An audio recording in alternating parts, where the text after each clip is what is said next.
Hello friends, welcome back everyone, welcome to my channel. तो चलिए एक और प्रैक्टिस सेट लगाते हैं और ये हमारा होगा मॉडर्न हिस्ट्री का प्रैक्टिस सेट नंबर 14। इससे पहले हम 13 प्रैक्टिस सेट लगा चुके हैं। अगर किसी ने वो ना देखे हों तो चैनल की प्लेलिस्ट में जाना, वहाँ पर मॉडर्न हिस्ट्री के नाम से प्लेलिस्ट मिल जाएगी, आप वहाँ जाके देख सकते हैं। अगर आप प्लेलिस्ट में नहीं जाना चाहते तो वो हर इंपॉर्टेंट वीडियो, चाहे वो हिस्ट्री को हो, चाहे वो वर्ल्ड जियोग्राफी की हो या फिर वो इंडियन इकोनॉमिक की, वो इसी वीडियो के डिस्क्रिप्शन में उसका लिंक लगा दिया जाएगा। आप सीधा प्लेलिस्ट पे पहुंच जाओगे लिंक के थ्रू। तो चलिए देखते हैं पहला क्वेश्चन क्या कहता है।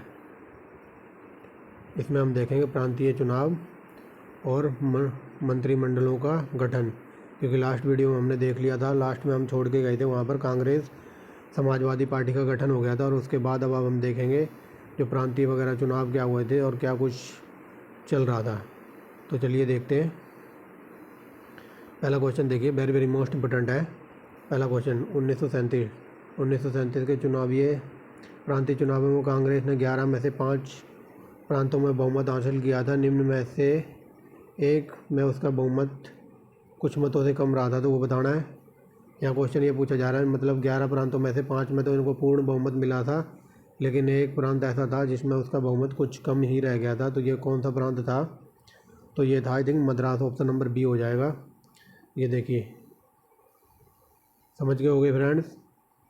1937 के चुनावों की बात हो रही है। यहाँ बताया जा रहा कि जो कांग्रेस ने 11 में से 5 प्रांतों में बहुमत हासिल किया था, लेकिन इनमें से एक ऐसा प्रांत था जहाँ पर उसे बहुमत तो मिला था, लेकिन बहुमत मतों से कुछ कम रह गया था। तो ऐसा हुआ था मद्रास में।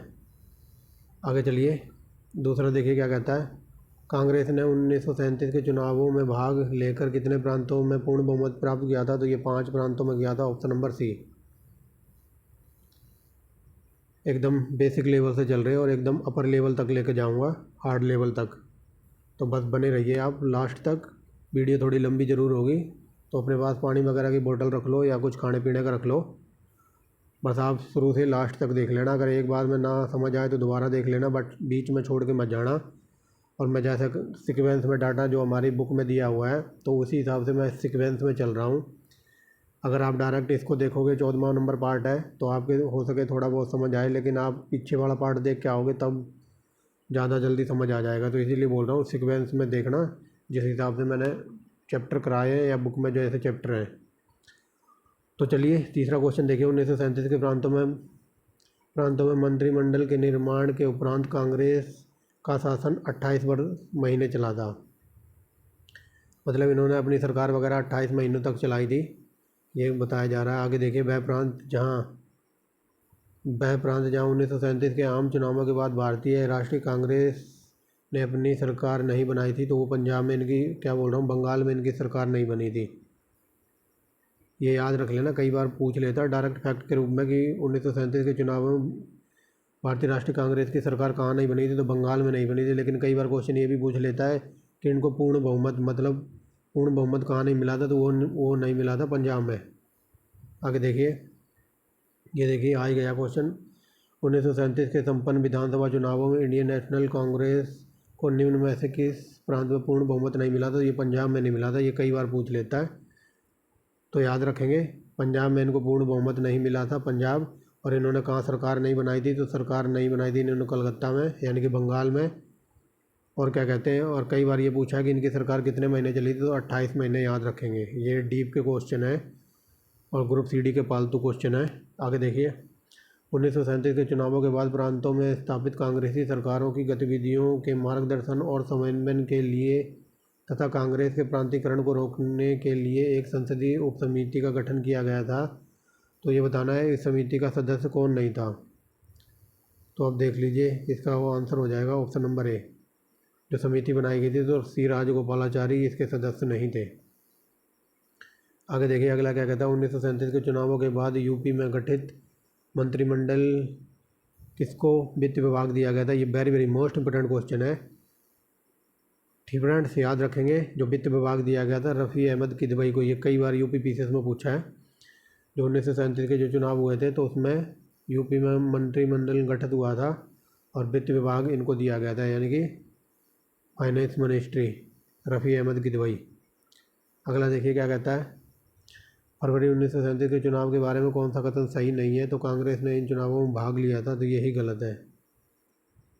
आगे चलिए, ये चुनाव 1937 में हुए थे, कांग्रेस ने इन्होंने भाग, यहाँ पर बताना कौन सा सही नहीं है। तो कांग्रेस ने इसमें भाग लिया था, तो ये गलत है। इन्होंने बंगाल में बहुमत मिला था, बट आगे देखिए अगला क्या कहता है, कांग्रेस ने 6 राज्यों में सरकार का गठन किया था, तो ये तीनों सही है। बाकी ये क्या कहते हैं, कांग्रेस ने चुनावों में भाग लिया था, ये गलत है। आगे चलिए, नंबर देखिए, ऐसे क्वेश्चन कथन कार्ड वाले A1 क्वालिटी के क्वेश्चन होते हैं।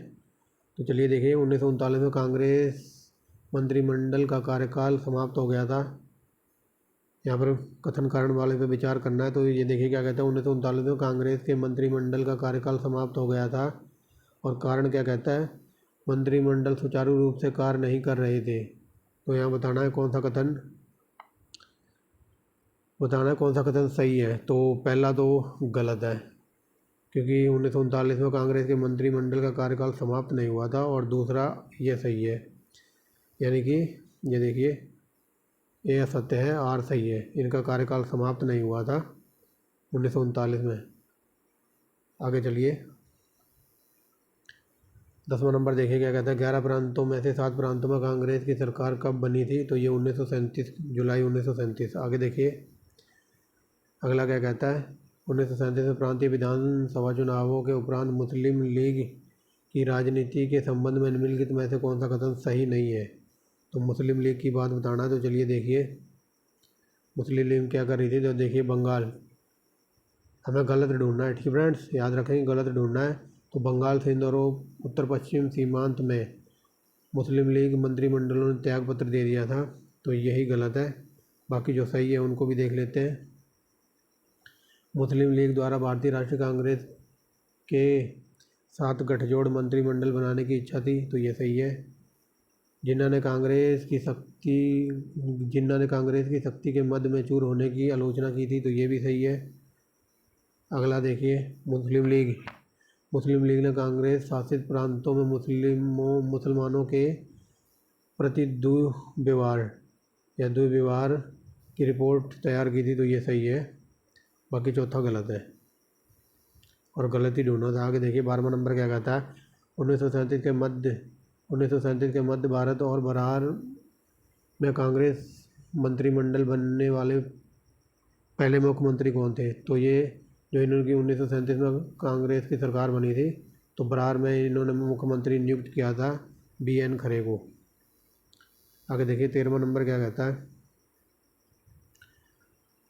सन 1937 में जब भारत में लोकप्रिय सरकारें बनी, किसान आंदोलन को उनमें कोई प्रोत्साहन नहीं मिला, क्यों? क्योंकि जब नई नई सरकारें बन रही थी तो किसानों की तरफ इनका ध्यान ही नहीं जा रहा था, क्योंकि ये और कहीं उलझे हुए थे। तो ये देखिए ऑप्शन नंबर सी को देखिए, यहाँ पर सरकारों को जब प्रांतों में सत्ता मिली तो उन्हें कई व्यवहारिक समस्याओं का सामना करना पड़ रहा था, यानी कि ऑप्शन नंबर सी है। ये देख लीजिए क्वेश्चन दोबारा, और आंसर है इसका सी, क्योंकि जब सरकारें प्रांतों में इनको सत्ता मिली या फिर ये मुख्यमंत्री वगैरह बने, तो उन्हें कई प्रकार के और समस्याओं का सामना करना पड़ रहा था, इसलिए मतलब किसानों की तरफ इनका ध्यान नहीं जा रहा था। अब देखेंगे जो कांग्रेस का त्रिपुरी अधिवेशन हुआ था, या फिर त्रिपुरा अधिवेशन भी कह देते हैं इसको, प्रांतीय चुनाव वगैरह देख लिए, ठीक फ्रेंड्स। और ये very very most important question है। पहला ही फॉरवर्ड ब्लॉक के संस्थापक थे सुभाष चंद्र बोस। ये ग्रुप CD के एग्ज़ाम का पालतू क्वेश्चन बना हुआ है आज भी। आगे देखिए 1939 में जिस भी प्रकार से घुमा फिरा के क्वेश्चन पूछे गए फ्रेंड्स, उसी तरह मैंने टाइप करके आपके सामने रख दिए।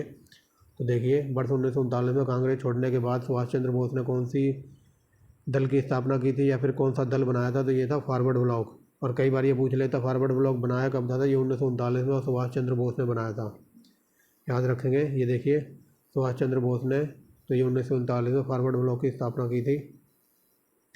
अगला देखिए क्या कहता है, चौथा नंबर कहता है, सुभाष चंद्र बोस के त्यागपत्र देने के बाद किसे भारतीय राष्ट्रीय कांग्रेस का अध्यक्ष बनाया गया था?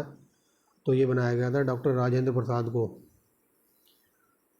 नेक्स्ट देखिए क्या कहता है, त्रिपुरी संकट की समाप्ति के बाद कांग्रेस के अध्यक्ष किसे नियुक्त किया गया था? तो ये राजेंद्र प्रसाद को। क्वेश्चन ऐसे भी बना है। आगे चलिए, नेशनल प्लानिंग कमेटी का गठन किया गया था, तो ये सुभाष चंद्र बोस ने किया था। 7वां नंबर देखिए क्या कहता है। भारतीय राष्ट्रीय कांग्रेस के त्रिपुरी सम्मेलन में वर्ष 1939 में सुभाष चंद्र बोस को कांग्रेस का अध्यक्ष चुना गया था। तो त्रिपुरी कहाँ है, तो त्रिपुरी पड़ता है ये जबलपुर में, और ये जबलपुर है आई थिंक मध्य प्रदेश में। आगे देखिए क्या कहता है। निम्नलिखित भारतीय राष्ट्रीय कांग्रेस के किस अधिवेशन में सुभाष चंद्र बोस को दूसरी बार अध्यक्ष बनाया गया? तो त्रिपुरी अधिवेशन में इनको अधिवेशन करने की अध्यक्षता मिली थी। और पहला अगर पूछ ले तो हरिपुरा अधिवेशन पहली बार, और दूसरी बार त्रिपुरी यानी कि त्रिपुरा अधिवेशन में। आगे देखिए, त्रिपुरी अधिवेशन याद रखना, वेरी वेरी मोस्ट इंपोर्टेंट है। आगे देखिए, वर्ष 1938 में भारतीय राष्ट्रीय कांग्रेस के अध्यक्ष किसे चुना गया था? तो ये सुभाष चंद्र बोस, यानी कि ऑप्शन नंबर बी। आगे चलिए, कुछ लॉलीपॉप क्वेश्चन और कुछ एकदम हार्ड लेवल के हैं, तो लेवल मेंटेन करना था, इसीलिए थोड़े हार्ड हैं और थोड़े वैसे हैं, बट जैसे भी हैं वेरी वेरी मोस्ट इंपोर्टेंट है। आगे चलिए, 10वां नंबर क्या कहता है। कांग्रेस के त्रिपुरी अधिवेशन के बाद सुभाष चंद्र बोस और दक्षिणीपंथी का समस्त झगड़ा किस प्रश्न पर केंद्रित हो गया था? तो ये हो गया था, कांग्रेस कार्यकारिणी समिति का गठन करना चाहती थी, इसी बीच पर इनका झगड़ा हो गया था। तो ऑप्शन नंबर ए, ये देख लीजिए। 11वां नंबर क्या कहता है, देखिए। 1939 में त्रिपुरी के भारतीय राष्ट्रीय कांग्रेस के अधिवेशन में निम्नलिखित में से किसने अध्यक्षीय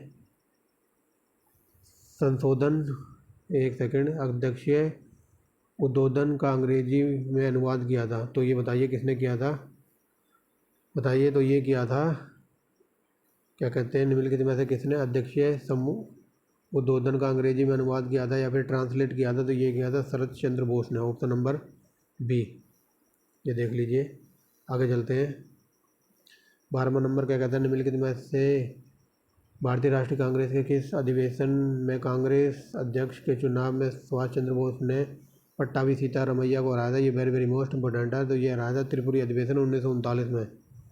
ये कई बार पूछ लेता कि त्रिपुरी अधिवेशन में किसे हराया था, तो डायरेक्ट पट्टाभी सीतारमैया आंसर लगेगा। और कब हराया था? तो ये त्रिपुरी अधिवेशन 1939।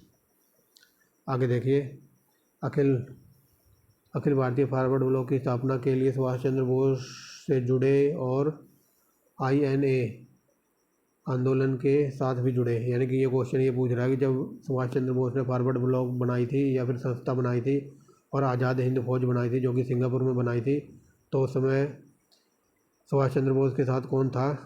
तो ये थे, ऑप्शन नंबर है सी, शीलभद्र याजी। ये वेरी डीप का क्वेश्चन है, ये देखिए। यानी कि शीलभद्र याजी फॉरवर्ड ब्लॉक के टाइम भी सुभाष चंद्र बोस के साथ थे, और जब सिंगापुर में जो आज़ाद हिंद फौज बनाई गई थी तो उस टाइम भी ये उनके साथ ही थे। अब देखेंगे देसी रियासतों का संघर्ष, कि देसी रियासतों में संघर्ष क्यों हुआ था। ये वेरी वेरी मोस्ट इंपोर्टेंट है पहला क्वेश्चन। ये ग्रुप CD का पालतू क्वेश्चन था किसी ज़माने में, बट अब ये PCS में कई बार पूछ लेता है कि बटलर रिपोर्ट कब आई थी, तो 1927 में। और कई बार ये पूछा है कि बटलर रिपोर्ट किसके लिए आई थी, तो ये देसी रियासतों के बीच संबंध मतलब सुलह कराने के लिए, या फिर जो हालात बिगड़े हुए थे तो उन पर सुधार करने के लिए, उनको नॉर्मल करने के लिए आई गई थी। फ्रेंड्स याद रखेंगे, 1927 में बटलर रिपोर्ट आई थी, और इसका प्रमुख कारण क्या था? तो ऑप्शन नंबर डी देखिए, भारत सरकार और देसी रियासतों के बीच जो संबंध थे उनको सुधारना, उनकी मल्लम पट्टी करना, यानी कि उनके बीच तालमेल बिठाना।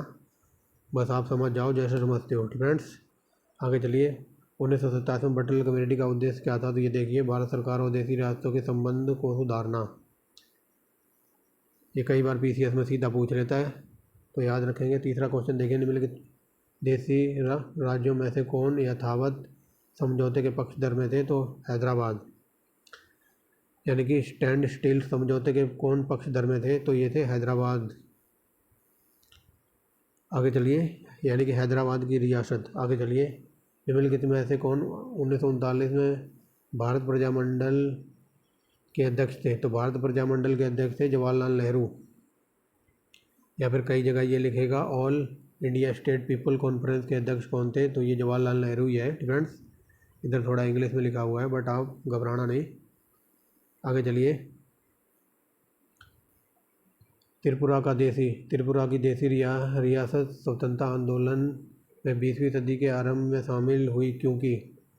ये very very most important question है। यहाँ देखिए, त्रिपुरा की देसी रियासत स्वतंत्रता आंदोलन के 20वीं सदी में शामिल हुई क्योंकि बंगाल के क्रांतिकारी त्रिपुरा में आश्रय लिए हुए थे। ये हो जाएगा ऑप्शन नंबर बी। ये देखिए, यहाँ देखिए क्या कहता है, यहाँ पर निम्न कथनों पर विचार कीजिए और बताना कौन सा कथन सही है। तो चलिए देखते हैं कौन सा कथन सही है। तो चलिए देखते हैं। पहला क्या कहता है, बलवंत राय मेहता 1927 में ऑल इंडिया स्टेट पीपल सम्मेलन में आयोजित की पहल के लिए प्रमुख रूप से उत्तरदायी प्रति व्यक्ति में से एक थे। तो ये सही है। अगला देखिए क्या कहता है, महात्मा गांधी ने व्यक्तिगत सत्याग्रह शुरू करने का निर्णय लेने के लिए राजी करने के लिए राजगोपालाचारी प्रमुख रूप से उत्तरदायी थे। तो ये गलत है, राजगोपालाचारी नहीं थे, यानी कि पहला सही है। ये देखिए ऑप्शन नंबर ए। आगे चलिए, भारतीय स्वतंत्रता में रजवाड़ों की स्वतंत्रता का समावेश संबंधी प्रस्ताव कांग्रेस ने किस अधिवेशन में पारित किया। तो ये त्रिपुरी अधिवेशन में पारित किया था। आगे देखिए 8वां नंबर क्या कहता है, निम्नलिखित में से किस अधिवेशन में कांग्रेस ने पहली बार भारतीय रियासतों के प्रति अपनी नीति घोषित की थी। ये वेरी वेरी मोस्ट इंपोर्टेंट है। ये नागपुर अधिवेशन में घोषित की थी। आगे देखिए, सत्ता हस्तांतरण के समय निम्नलिखित में से कौन से एक राज्यों में कांग्रेस दल का पूर्ण विकसित गठन हुआ था। तो ये हुआ था मैसूर में। दोबारा देख लीजिए, यहाँ पूछ रहा है सत्ता हस्तांतरण के समय निम्नलिखित राज्यों में से किसी एक में कांग्रेस दल का पूर्ण विकसित गठन हुआ था। तो ये हुआ था मैसूर। फ्रेंड्स, तो देखते रहिए, इस मैसूर पर मैं 1 घंटा लेक्चर दे सकता हूँ और दिया भी है। टीपू सुल्तान वगैरह जब वो मैंने पढ़ाया था ना पार्ट, तो वहाँ इस पर मैंने डिटेल में चर्चा की थी। तो अब मैं उस पर जाना नहीं चाहता, लेकिन कई बार ये पूछ लेता है कि टीपू सुल्तान की राजधानी कौन सी थी। तो वो थी श्रीरंगपट्टनम, जो कि 1799 में अपनी राजधानी की रक्षा करते हुए टीपू सुल्तान की मृत्यु हो गई थी। और टीपू सुल्तान ने मरते मरते एक बात कही थी कि मुझे शेर की तरह एक दिन जीना बढ़िया लगता है, लेकिन मैं भेड़ की तरह लंबी ज़िंदगी नहीं जी सकता। और इसी कथन के लिए वो अपनी राजधानी की रक्षा करते हुए लड़ते लड़ते मरा था। तो याद रख लेना, कई बार पूछ लेता कि ये कथन किसने कहा था कि मैं शेर की तरह एक दिन जीना पसंद करूंगा, लेकिन मैं भेड़ की तरह लंबी ज़िंदगी जीना पसंद नहीं करता। तो ये कथन कहा था टीपू सुल्तान ने। और जूनागढ़ अभिलेख वगैरह तो ये रुद्रदामन से है। हैदराबाद का संस्थापक था, बताइए, निजाम उल मुल्क। ये सब हम देख चुके हैं, बट हम यहाँ चल रहे हैं मॉडर्न हिस्ट्री की तरफ। तो यही बात कह रहा हूँ, अगर एंसेंट हिस्ट्री रामशरण शर्मा की बुक से और प्लस में मिडेवल हिस्ट्री करा रखी है, अगर किसी ने वो ना देखा हो तो उनका लिंक भी इसी वीडियो के डिस्क्रिप्शन में मिल जाएगा। अगर किसी को पार्ट देखने में दिक्कत आ रही है कि पार्ट में बढ़िया नहीं लग रहा, मुझे मैराथन वीडियो देखनी है, तो एंसेंट हिस्ट्री की लगभग 11.5 घंटे की वीडियो 16 पार्ट जोड़कर मैंने एक ही वीडियो बना दी है। और लगभग 1200 क्वेश्चन थे मिडेवल हिस्ट्री के सतीश चंद्रा की बुक से। उन सारे के पार्ट को जोड़कर 8 घंटे की एक वीडियो बना दी है। तो मैराथन नाम से वीडियो की प्ले लिस्ट बना रखी है, और उसका लिंक भी इसी वीडियो के डिस्क्रिप्शन में लगा दिया जाएगा आपके लिए। और एक बात और बता दूं, लगभग हम 80% जो ये आज की वीडियो कंप्लीट हो जाएगी ना मॉडर्न हिस्ट्री की, तो लगभग हम 80% कंप्लीट कर चुके हैं अपनी मॉडर्न हिस्ट्री को। आने वाली जो 20% है, और 20% में लगभग मैं आपको 600 प्लस क्वेश्चन कराऊँगा। और उस 600 प्लस क्वेश्चन करने के बाद लगभग हमारे 2000 क्वेश्चन करने के प्रॉमिस कराया था मैंने, लेकिन 2000 के अब ये 2200 तक हो जाएंगे एकदम डीप में। तो इन सब के जितने पार्ट बनेंगे और इन सारे पार्टों को जोड़कर मैं एक महा मैराथन वीडियो बना दूंगा मॉडर्न हिस्ट्री की भी, और ये उसी प्ले लिस्ट में लगा दी जाएगी। तो आप चाहे पार्ट में देखो चाहे मैराथन वीडियो देख लो, बट देख लो, ये वेरी वेरी मोस्ट इम्पोर्टेंट है। बिपिन चंद्रा और स्पेक्ट्रम की बुक का निचोड़। तो चलिए आगे चलते हैं। और यूपी पीईटी का पेपर आई थिंक 15-16 को है। तो पीईटी वालों मैराथन वीडियो देख के चले जाना। हिस्ट्री के एंसेंट हिस्ट्री या फिर कुछ भी हो, आप देख के चला जाना। जितना पढ़ा है ना बहुत है पीटी के लिए। आगे चलिए, all India state people conference का गठन कब हुआ था। सन 1927 में हुआ था। अगला देखिए क्या कहता है, किस राज्य में साम्यवादी दलों ने संयुक्त रूप से भूपोत्तरम आंदोलन चलाया था। तो ये चलाया था आंध्र प्रदेश में, यानी कि ऑप्शन नंबर ए। धर्म आंदोलन चलाया था आंध्र प्रदेश में। आगे चलिए अगला देखिए क्या कहता है। निम्नलिखित में से किसे भारत के देशी राज्यों के संबंध में हस्तक्षेप नीति के लिए रेखांकित किया जाता है? तो ये थे सर जॉन सोर्ट, यानी कि जो भारत के जो देसी रियासतें वगैरह थी तो ये उसमें हस्तक्षेप की नीति के लिए सर जॉन सोर को याद किया जाता है, या फिर इन्होंने ही अपनाई होगी। आगे चलिए। स्वतंत्रता के बाद प्रिवी पर्स, यानी कि प्रिवी पर्स का संबंध था तो ये था पूर्व राजा से, यानी कि स्वतंत्रता के बाद जो देसी रियासतें वगैरह थी तो इनको सरदार वल्लभ भाई पटेल ने समझा बुझाकर अपने संविधान में अपनाया था, इनको ग्रहण करवाया था, या फिर इनकी रियासतों को अपने इंडिया में मिलाया था। जब हमारा देश का संविधान बना था ना, मतलब देश आज़ाद हो गया था, तो कुछ राज्य वगैरह थे, कुछ देसी रियासतें थी, और ये नेहरू वगैरह अपना संविधान लिख रहे थे अपने देश को चलाने के लिए। लेकिन जो ये देसी रियासतें, ये राजा वगैरह थे, तो ये कह रहे थे हम तो राजा हैं, हम क्यों किसी की सुनेंगे, हम तुम्हारे राज्य में वगैरह में यानी तुम्हारे देश में शामिल नहीं होंगे, कि हम तो राजा हैं, हमारी चलेगी। तो बड़ी मुश्किल से उनको सुझा बुझाकर अपने संविधान को अपनाया गया था उन्होंने, बड़ी मुश्किल से। सरदार वल्लभ भाई पटेल ने बहुत ही अहम भूमिका निभाई थी। तो वही बात यहाँ बताई जा रही है कि स्वतंत्रता के बाद जो पीवी पर्स वर्ड यूज किया जाता होगा तो ये पूर्व राजा के लिए। आगे चलिए। 18वीं शताब्दी में केरल के त्रावणकोर राजा के बारे में निम्नलिखित में से कौन सा कथन सही है? ये A1 क्वालिटी का बंदा था। चलिए देखते हैं। 1729 से 1758 तक मार्तंड वर्मा त्रावणकोर के शासक थे, ये सही है। त्रावणकोर एक सशक्त सेना बनाकर 1741 में डचों को हराया था, ये भी सही है। त्रावणकोर ज्ञान का एक महत्वपूर्ण केंद्र था, ये वेरी मोस्ट इम्पोर्टेंट है, तीनों सही हैं।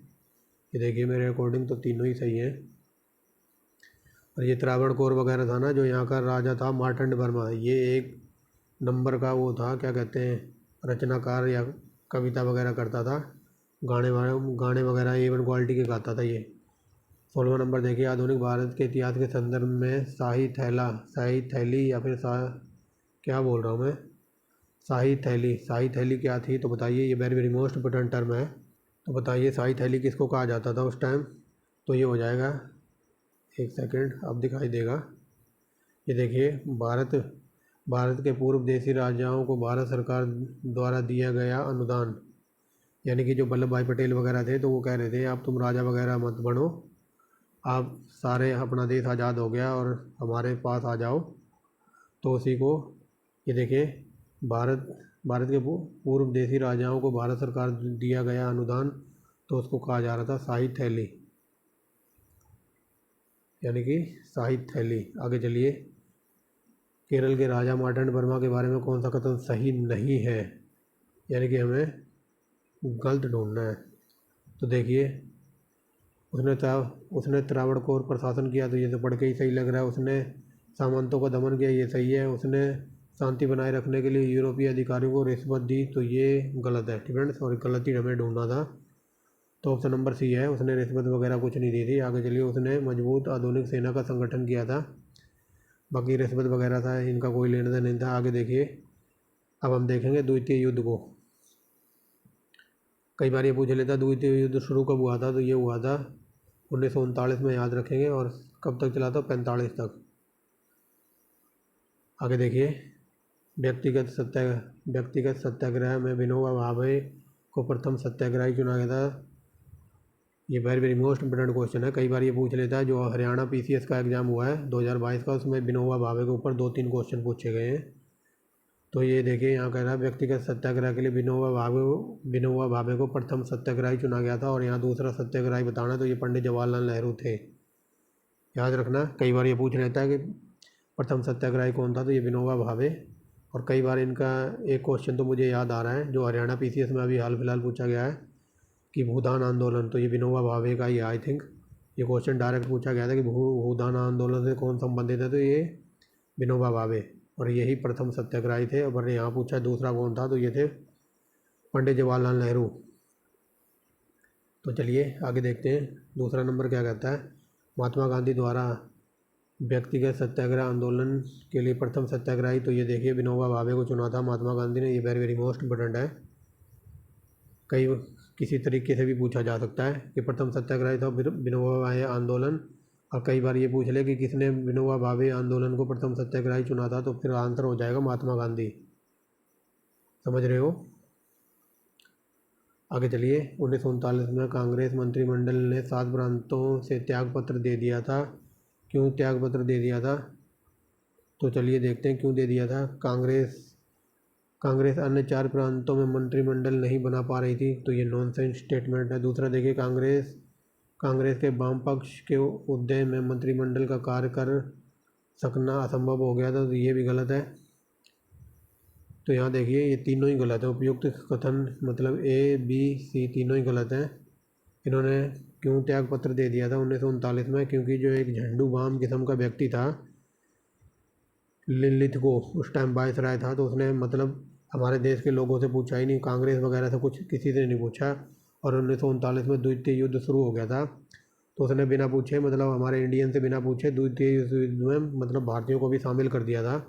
तो इसी वजह से कांग्रेस नाराज़ हो गई थी और इसी वजह से त्यागपत्र दे दिया था। मतलब बिना पूछे उस झंडू बाम ने हमें आग में झोंकने की कोशिश की थी, तो इसी वजह से कांग्रेस नाराज़ हो गई, तो मतलब त्यागपत्र दे दिया था। समझ गए होंगे। आगे चलते हैं।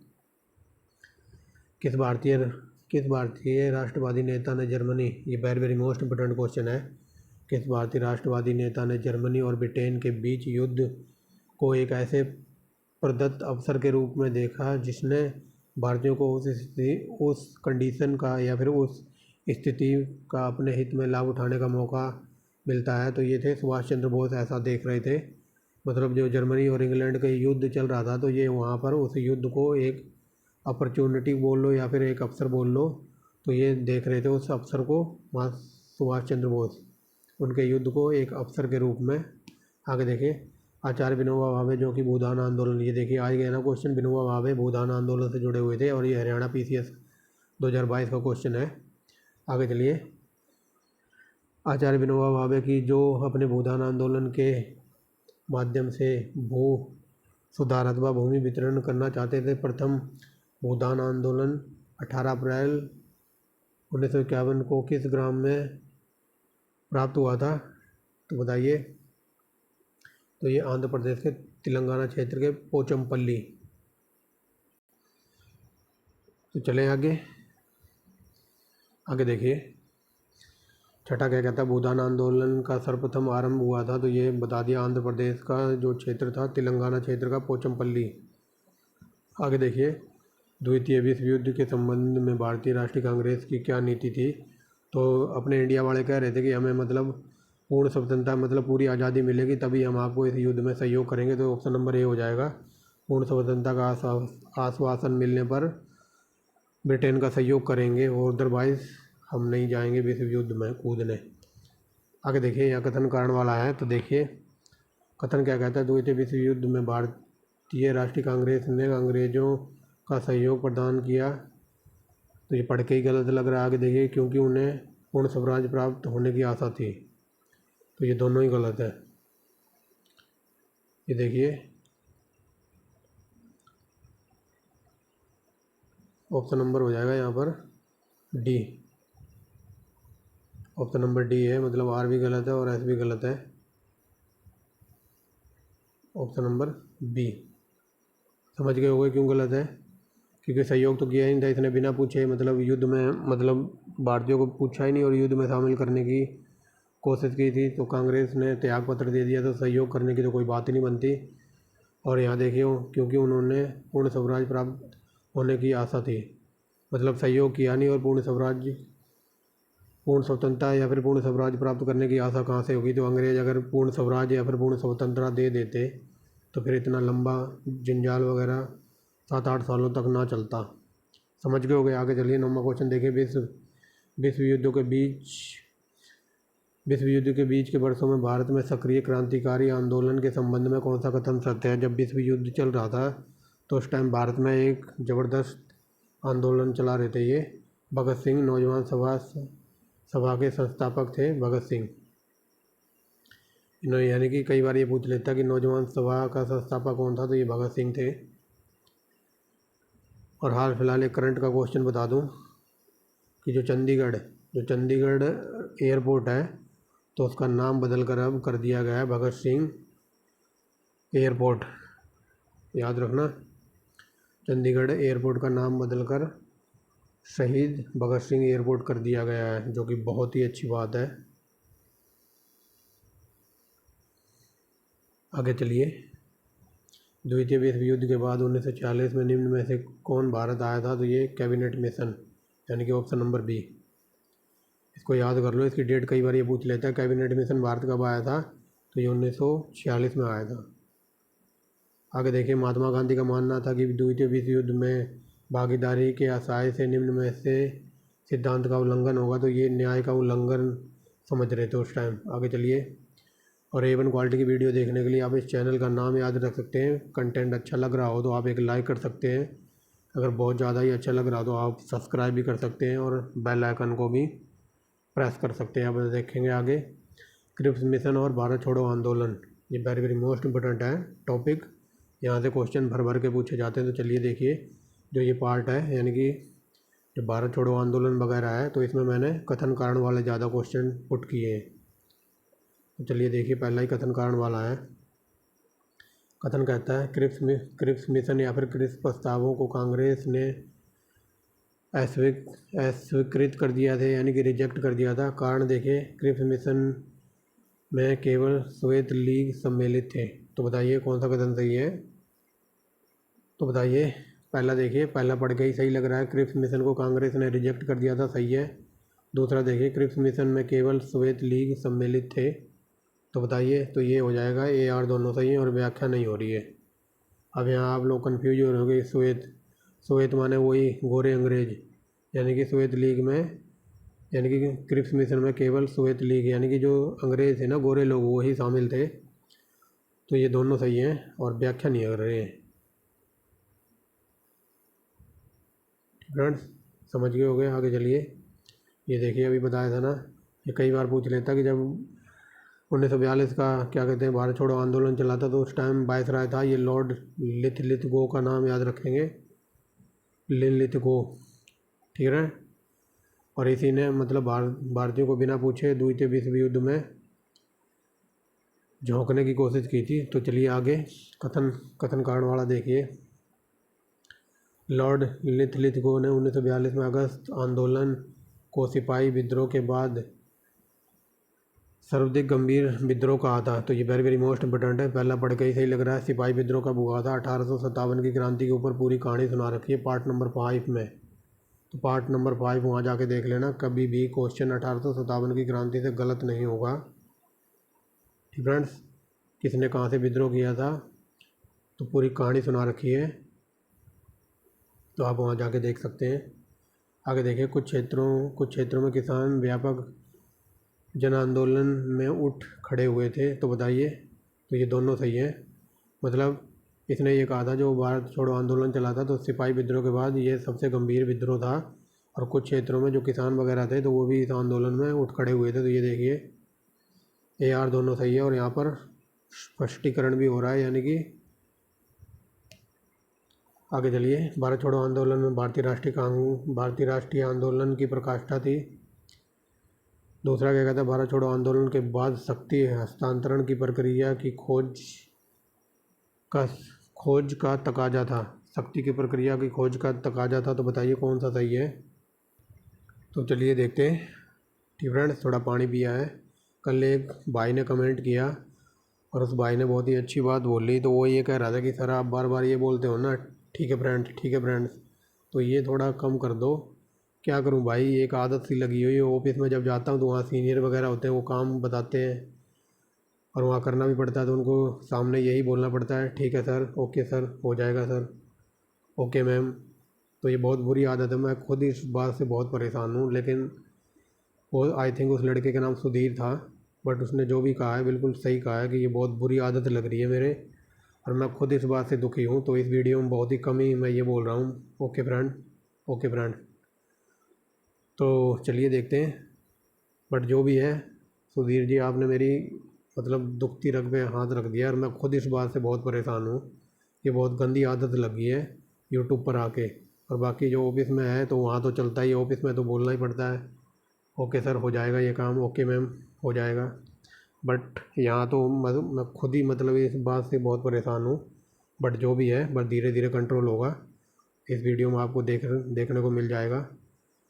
तो चलिए, क्या कहता है, भारत छोड़ो आंदोलन के संदर्भ में भारतीय राष्ट्रीय आंदोलन की प्रकाष्ठा थी। आगे देखिए, भारत छोड़ो आंदोलन के बाद शक्ति हस्तांतरण की प्रक्रिया की खोज समय का तकाजा था। तो ये दोनों सही हैं और यहाँ पर आई थिंक व्याख्या नहीं हो रही है।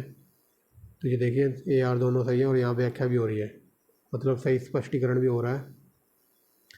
तो मैंने पहले ही बता दिया कि जो ये भारत छोड़ो आंदोलन वगैरह है इसमें मैंने कथन कांड वाले भर के क्वेश्चन लिए हैं, तो आप घबराना मत।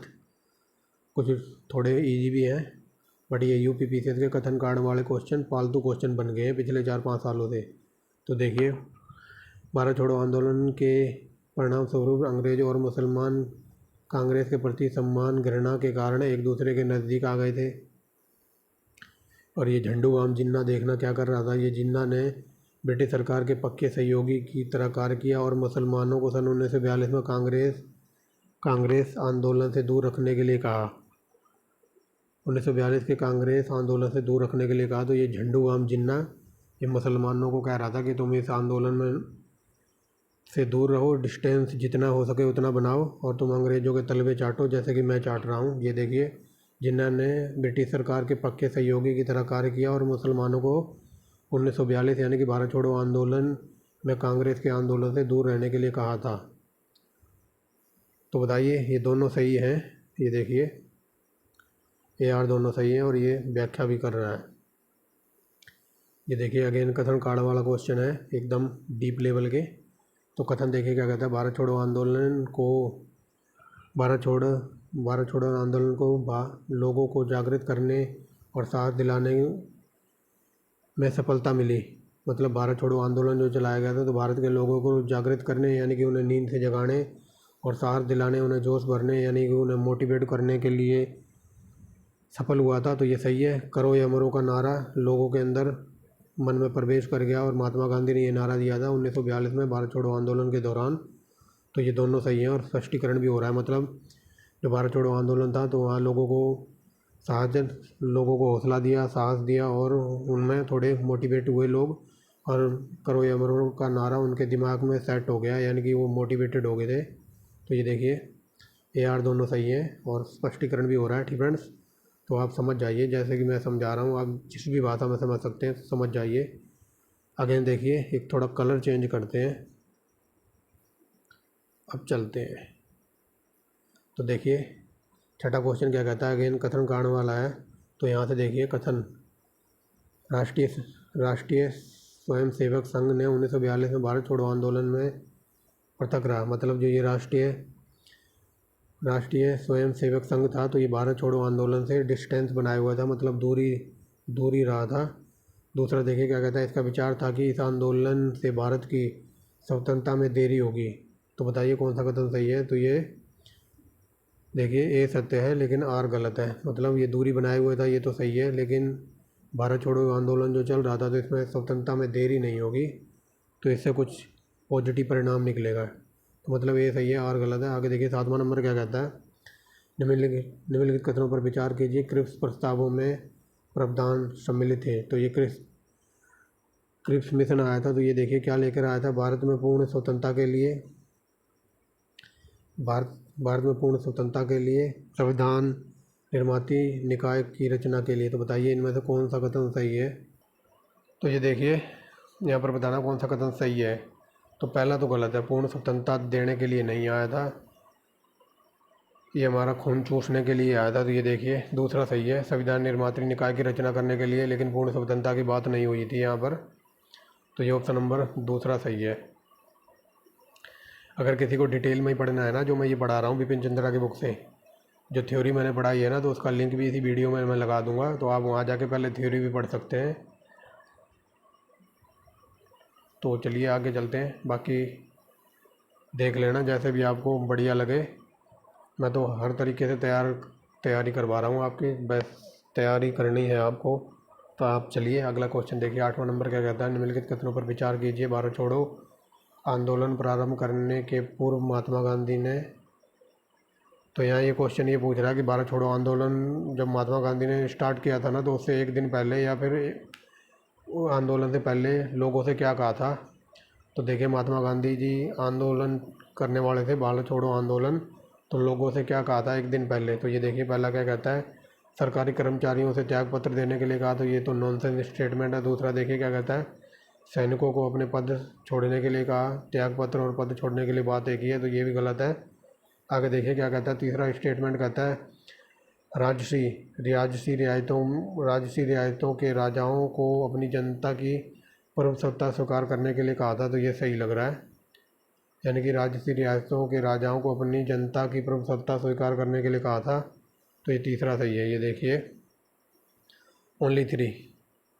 आज बिल्कुल स्लो पढ़ा रहा हूँ मैं, बिल्कुल। आगे चलिए नीचे कुछ इस यहाँ से देखिए, ये देखिए यहाँ से पढ़िए, नीचे कुछ स्थानों की सूची दी गई है जिनका नाम उल्लेखन कीजिए। तो यहाँ क्वेश्चन ये पूछ रहा है कि जब या फिर जहाँ भारत छोड़ो आंदोलन में समानांतर सरकारें स्थापित की गई थी, वो कथन या वो स्थान बता दीजिए। तो ये very very most important question है। ये कई बार यूपीपीसीएस में पूछा कि जब भारत छोड़ो आंदोलन चल रहा था तो वहाँ पर समानांतर सरकारें स्थापित की गई थी। तो एक तो उत्तर प्रदेश के बलिया में और सतारा में। ये वेरी वेरी मोस्ट इंपॉर्टेंट है। इस बलिया के नाम से कई बार क्वेश्चन बना है कि समानांतर सरकार जब भारत छोड़ो आंदोलन चल रहा था तो कहाँ बनी थी, उत्तर प्रदेश के बलिया और सतारा में। ये वेरी वेरी मोस्ट इंपॉर्टेंट है। ये देखिए 1-2, ठीक है ना। क्वेश्चन समझ गए होंगे, यहाँ से पढ़िए डायरेक्ट। जब भारत छोड़ो आंदोलन के समानांतर सरकारें स्थापित की गई थी, यानी कि जब इंडिया में भारत छोड़ो आंदोलन चल रहा था तो बलिया और सतारा में सरकार बनी थी। आगे देखिए, भारत छोड़ो आंदोलन फल था, तो बताइए क्या फल था। देखिए क्रिप्स के प्रस्तावों से भारतीयों के नौरस्य का। दूसरा देखिए, नौरस्य मतलब भारतीय नाराज़ हो गए थे, यानी कि जो क्रिप्स मिशन आया था भारतीय वगैरह नौरस थे या निराश हो गए थे। दूसरा देखिए, भारत पर जापानी आक्रमण, उधर जापान वाले धमकी दे रहे थे कि इंडिया पर हमला करेंगे, तो ये भी एक कारण था। आगे देखिए, गांधी जी के लेखनों में देशवासियों को हिंसक साधन अपनाने के लिए भड़काने का, तो ये तो नॉनसेंस स्टेटमेंट है। मतलब यहाँ बताया जा रहा है कि गांधी जी ने जो कुछ लिखा होगा तो देश में हिंसा भड़काने के लिए, तो गांधी जी अपने देशवासियों को भड़काना कभी नहीं चाहते, तो तीसरा गलत है। चौथा देखिए, AICC द्वारा अगस्त 1942 में एक प्रस्ताव पारित करने का, तो ये 1, 2, 4 ऑप्शन नंबर बी। ये देखिए 1, 2, 4। आगे चलिए, यहाँ लिखा है ब्रिटानिया, यानी कि ब्रिटेन सरकार की बात हो रही है। ब्रिटानिया सरकार के प्रस्तावों की प्रारूप घोषणा जो सर स्टफोर्ड किशन लेकर आए थे, यानी यहाँ ये पूछने की कोशिश कर रहा है, जो ये ब्रिटिश सरकार के जो प्रस्ताव वगैरह थे, यानी कि जो चिट्ठी वगैरह लेकर आए थे, जो ये सर स्टफोर्ड किशन, क्या लिखा है ये क्रिप्स, अजीब ही नाम है बट जो भी है अच्छा है। मतलब जो ब्रिटिश सरकार की जो घोषणा पत्र लेकर आए थे ये सर स्टैफोर्ड क्रिप्स, तो ये इसमें क्या क्या शामिल था, तो चलिए देखते हैं। ये देखिए, भारत को एक उपनिवेशिक स्थिति दी जानी चाहिए, तो ये भी सही है इनके अकॉर्डिंग, यानी कि भारत को एक उपनिवेशिक स्थिति दी जानी चाहिए, ये सही है।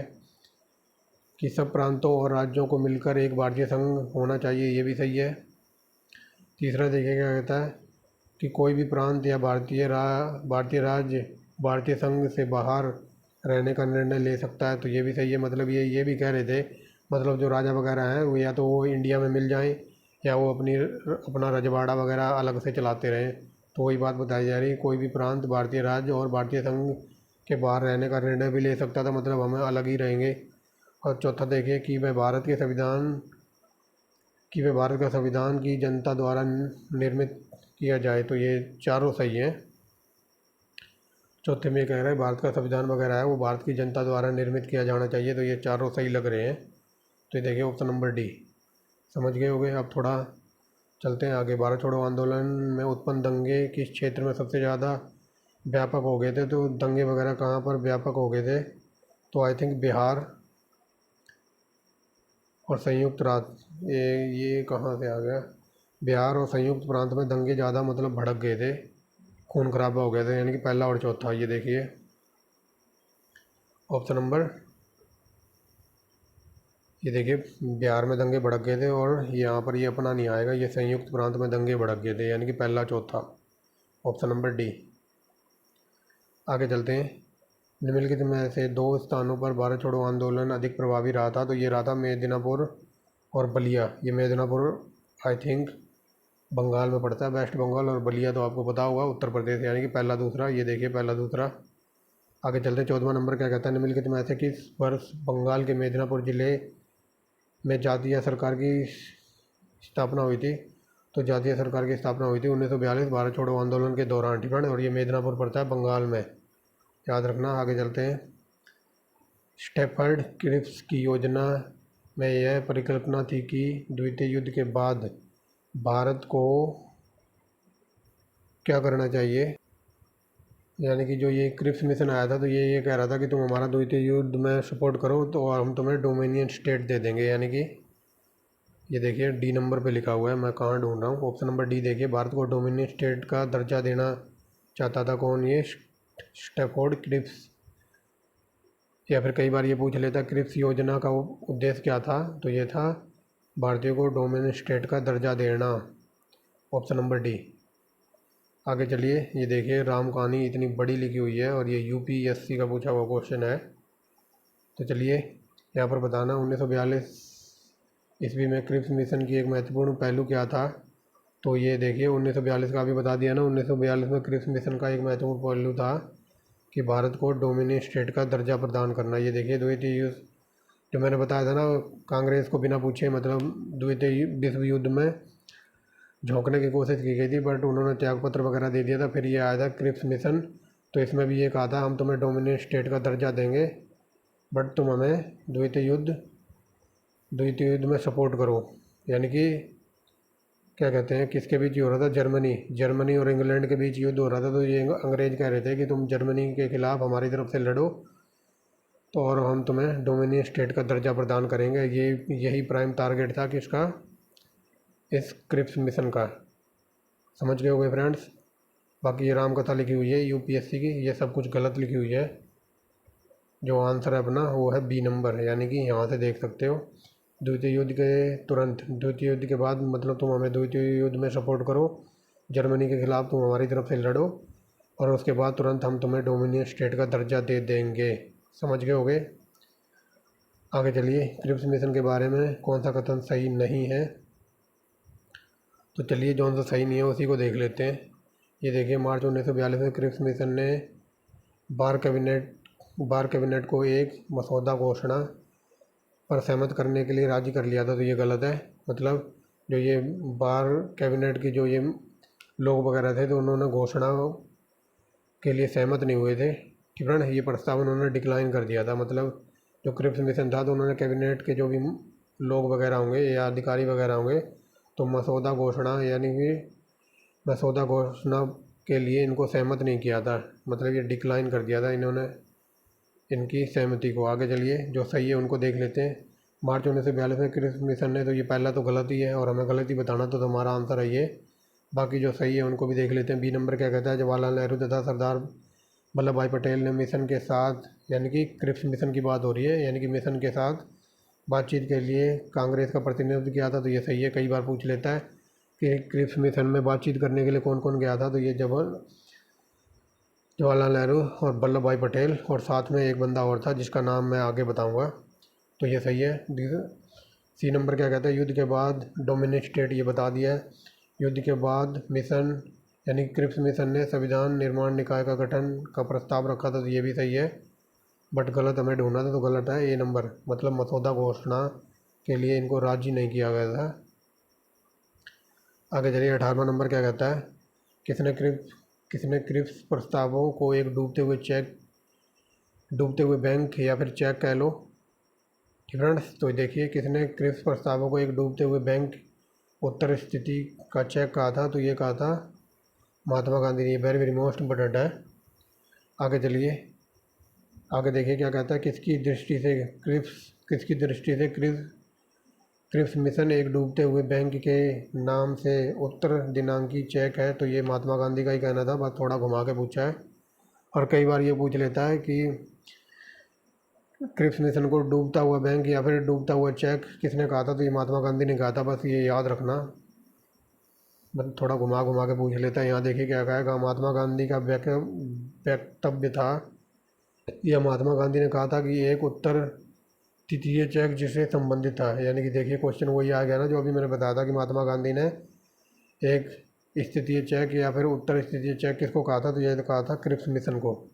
Option number B. आगे देखिए क्या कहता है, थोड़ा और बड़ा कर लेता हूँ। 21वां नंबर देखिए, निम्नलिखित में से किसने भारत छोड़ो आंदोलन का प्रारूप तैयार किया था? महात्मा गांधी ने। वेरी वेरी मोस्ट इंपोर्टेंट है। आगे देखिए 22वां नंबर क्या कहता है, निम्नलिखित में से किसने 1942 में महात्मा गांधी के प्रस्ताव का समर्थन किया था? तो ये सरदार वल्लभ भाई पटेल ने कहा था या समर्थन किया था। आगे चलिए, भारत छोड़ो आंदोलन का प्रस्ताव बनाया था तो महात्मा गांधी ने बनाया था। Option number B. आगे चलिए, भारत छोड़ो आंदोलन का प्रस्ताव का लेखक कौन था? तो ये थे जवाहरलाल नेहरू। आगे चलिए 25वां नंबर क्या कहता है, 1942 में कांग्रेस के मुंबई अधिवेशन में किसके द्वारा भारत छोड़ो आंदोलन का प्रस्ताव पारित किया गया था? तो प्रस्ताव पारित किया था 1942 में मुंबई में जवाहरलाल नेहरू ने। आगे देखिए, अखिल भारतीय कांग्रेस कमेटी ने भारत छोड़ो आंदोलन प्रस्ताव पारित किया था 1942 में। Very very most important. आगे देखिए 14 जुलाई 1942 को कांग्रेस कार्य समिति द्वारा भारत छोड़ो आंदोलन का प्रस्ताव मुंबई के वर्धा में पारित किया गया था।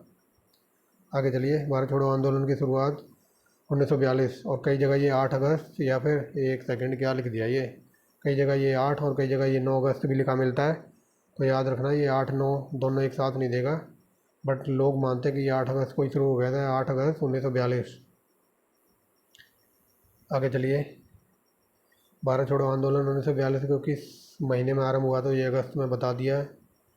आगे चलिए, यह कथन किसका था कि हम भारत को या तो आज़ाद करेंगे या इसकी आज़ादी के प्रयास में दिवंगत होंगे? तो ऐसा कहा था महात्मा गांधी ने। और भारत छोड़ो आंदोलन के दौरान ये कहा गया था या तो हम भारत को आज़ाद कराएंगे या फिर इसकी आज़ादी के प्रयास में हम दिवंगत हो जाएंगे।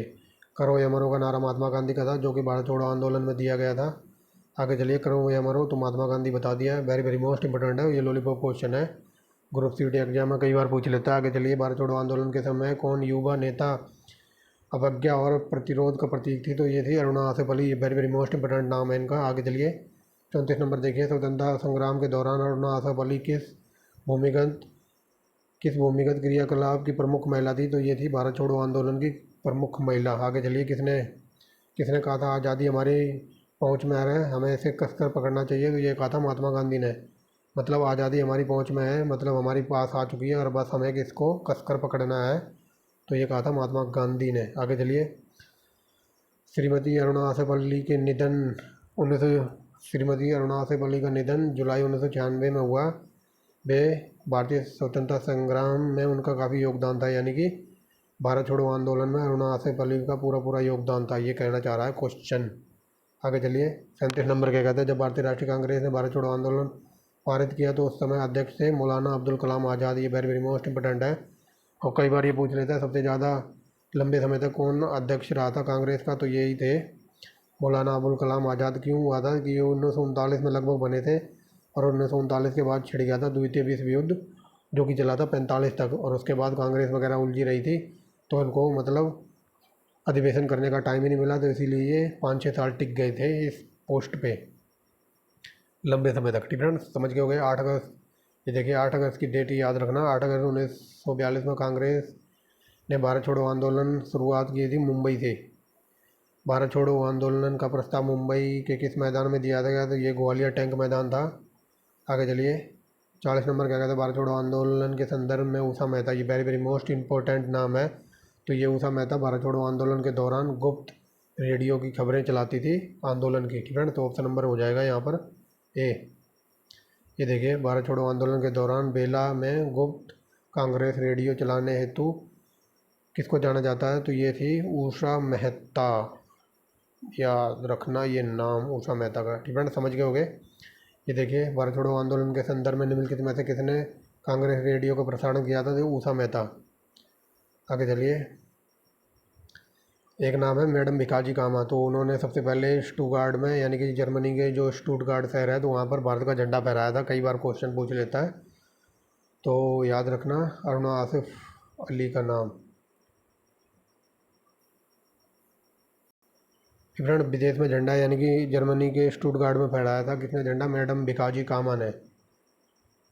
और अरुणा आसिफ को हम पीछे देख चुके हैं। ठीक फ्रेंड्स, अरुणा आसिफ जली थी भारत छोड़ो आंदोलन से। और यहाँ पर बात हो रही है उषा मेहता की, तो उषा मेहता मतलब गुप्त रेडियो वगैरह चलाती थी, खबरें वगैरह। ठीक फ्रेंड्स, और अरुणा आसिफ अली तो वो विदेश में झंडा फहराया था। तीनों लेडीजों का नाम वेरी वेरी मोस्ट इंपॉर्टेंट है।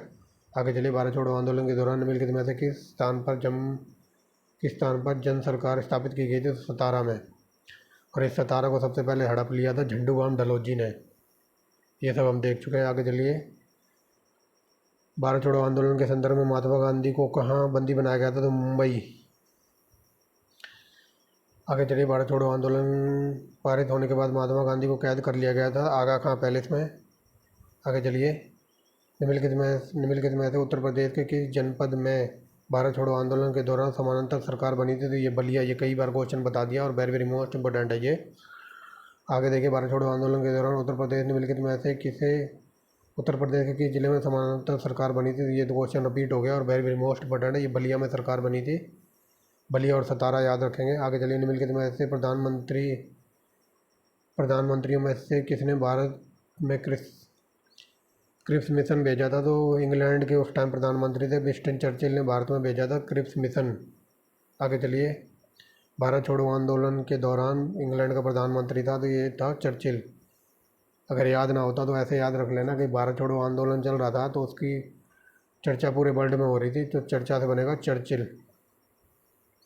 आगे देखिए, भारत छोड़ो किसकी प्रतिक्रिया से आरंभ हुआ था? तो ये क्रिप्स मिशन की प्रतिक्रिया से ये आरंभ हो गया था। आगे चलिए, ये प्रतिक्रिया लिखा हुआ है यहाँ। ठीक है, बाकी आप समझ जाना, समझदार तो आप बचपन से ही हो। मतलब यहाँ पूछा है ना कि भारत छोड़ो आंदोलन किसकी प्रतिक्रिया से स्टार्ट हो गया था? तो क्रिप्स मिशन प्रतिक्रिया से आरंभ हो गया था। आगे चलिए, 50वां नंबर देखिए, 1942 में भारत छोड़ो आंदोलन के संबंध में कौन सा कथन सही नहीं है? तो ये सारे ही सही हैं। ये एक हिंसक आंदोलन था, इसका नेतृत्व महात्मा गांधी ने किया था। यह आंदोलन स्वतः प्रवर्तक था। तो ये सारे ही सही हैं, बट हमें बताना कौन सा गलत है। तो यहाँ पर कोई गलत नहीं है, ये ऑल ऑफ द करेक्ट। समझ गए होंगे। आगे चलते हैं। ये देखिए कितनी राम कथा लिखी हुई है और उसका आंसर एक छोटा सा है। तो ये देखिए, भारत छोड़ो आंदोलन के उपरांत सी राजगोपालाचारी ने दी वे आउट नामक एक पैम्पलेट जारी किया। पैम्पलेट वगैरह वो होता है ना, वो छोटा सा पोस्टर वगैरह होता है। तो ये छोटा सा पोस्टर जिसको पैम्पलेट दी वे आउट नामक एक पैम्पलेट जारी किया था किसने? सी राजगोपालाचारी ने। तो इस पैम्पलेट पर ये बताइए क्या लिखा था? तो यही बात बता रही है, निम्न में से कौन सा एक प्रस्ताव इस पैम्पलेट पर लिखा था? तो ये देखिए लिखा था ऑप्शन नंबर डी, संवैधानिक गतिरोध का हल। इस पैम्पलेट पर लिखा हुआ था। यानी कि ये कह रहे थे कि संवैधानिक गतिरोध का हल मतलब संविधान बनाने के जो अधिकार वगैरह है वो दिए जाएं हमें, तभी सारी गतिरोध का हल निकलेगा। आगे चलिए, निम्नलिखित में से कौन क्रिप्स मिशन के साथ कांग्रेस के आधिकारिक वार्ता थे? तो ये बताया था ना, पंडित जवाहरलाल नेहरू थे। और थे कौन? सरदार वल्लभ भाई पटेल थे। और थे साथ में मौलाना अब्दुल कलाम आज़ाद। फ्रेंड्स याद रखना, ये अभी ऊपर क्वेश्चन आया था ना, क्रिप्स मिशन के साथ कांग्रेस के जो कौन अधिकारी थे जो वहाँ पर चैटिंग वगैरह कर रहे थे, यानी कि बातचीत कर रहे थे। ठीक है ना, ये वही वाला चैट है जो आप समझ रहे हो। तो चैट माने होता है बात करना। मान लो आप एफ बी पे चैट कर रहे हो या फिर व्हाट्सएप पे चैट कर रहे हो, तो उस चैट का मतलब बात ही होता है, बात ही तो करते हैं ना टाइप करके। तो वही बात बता रहा हूँ कि कांग्रेस के कौन से आदमी थे जो क्रिप्स मिशन में गए थे चैटिंग करने, यानी कि वार्ता करने? तो ये गए थे पंडित जवाहरलाल नेहरू, मौलाना अब्दुल कलाम आज़ाद और तीसरे बंदे थे ये सरदार वल्लभ भाई पटेल। तीनों का नाम याद रख लेना, कई बार पूछ लेता है। आगे चलिए, निम्नलिखित में से कौन ताम्रलिप्ति क्या बोल रहा हूँ निम्नलिखित में से कौन ताम्रलिप्ति जातीय सरकार का जो भारत छोड़ो आंदोलन के दौरान ताम्रलुक और राष्ट्रवादियों द्वारा स्थापित एक समानांतर सरकार थी, संवैधानिक निकाय अथवा सर्वोच्च नेता? तो यहाँ क्वेश्चन ये पूछा जा रहा है कि जो तामिल जनजातीय सरकार का जो भारत छोड़ो आंदोलन के दौरान राष्ट्रवादियों द्वारा एक समानांतर सरकार स्थापित की गई थी, तो उनका नेता था कौन? ये थे, ऑप्शन नंबर हो जाएगा यहाँ पर सतीश चंद्र सामंत, ये इनके नेता थे। आगे चलिए, निम्नलिखित में से कौन किस बात पर क्रिप्स मिशन असफल हो गया था? तो ऑप्शन नंबर हो जाएगा यहाँ पर ए, राष्ट्रीय सुरक्षा के पूर्ण नियंत्रण के लिए भारतीय दावा। तो ये कह रहे थे कि हमें मतलब पूरी सुरक्षा चाहिए, मतलब अगर हम तुम्हें मतलब द्वितीय विश्व युद्ध में हम तुम्हारा साथ भी दें तो उसके बाद जो परिणाम वगैरह होंगे तो उसकी सुरक्षा वगैरह की गारंटी कौन लेगा? हमारी सुरक्षा की, राष्ट्रीय सुरक्षा का पूर्ण नियंत्रण के लिए भारतीय दावा वगैरह ये कर रहे थे कि अगर मान लो हमने तुम्हारा सपोर्ट भी किया तो हमारा उसके बाद जो रिजल्ट वगैरह होगा तो हमारे को पूर्ण स्वतंत्रता और पूर्ण सुरक्षा चाहिए। तो यही कुछ बात हो रही थी उस टाइम। आगे चलिए, 55 नंबर देखिए, निम्नलिखित में से किसने भारत छोड़ो आंदोलन के दौरान जेल से फरार होकर गतिविधि आंदोलन वगैरह में भाग लिया था? ये very very most important question है और इसका आंसर है जयप्रकाश नारायण। ये मतलब भारत छोड़ो आंदोलन वगैरह चल रहा था तो उस टाइम जेल से फरार हो गए थे और भूमिगत यानी कि भूमिगत गतिविधियों से भारत छोड़ो आंदोलन को सपोर्ट कर रहे थे। और कई बार ये पूछ लिया जाता है कि ये नारायण जी थे कहाँ के? तो ये थे बिहार के, बिहार। और इनके बारे में हम पीछे पढ़ के आए हैं एकदम डिटेल में। आगे चलिए, यहाँ ये क्रांति होने जा रही है, हमें जल्दी से जल्दी यहाँ से निकल जाना चाहिए। तो ये कहा था स्टैफोर्ड क्रिप्स ने,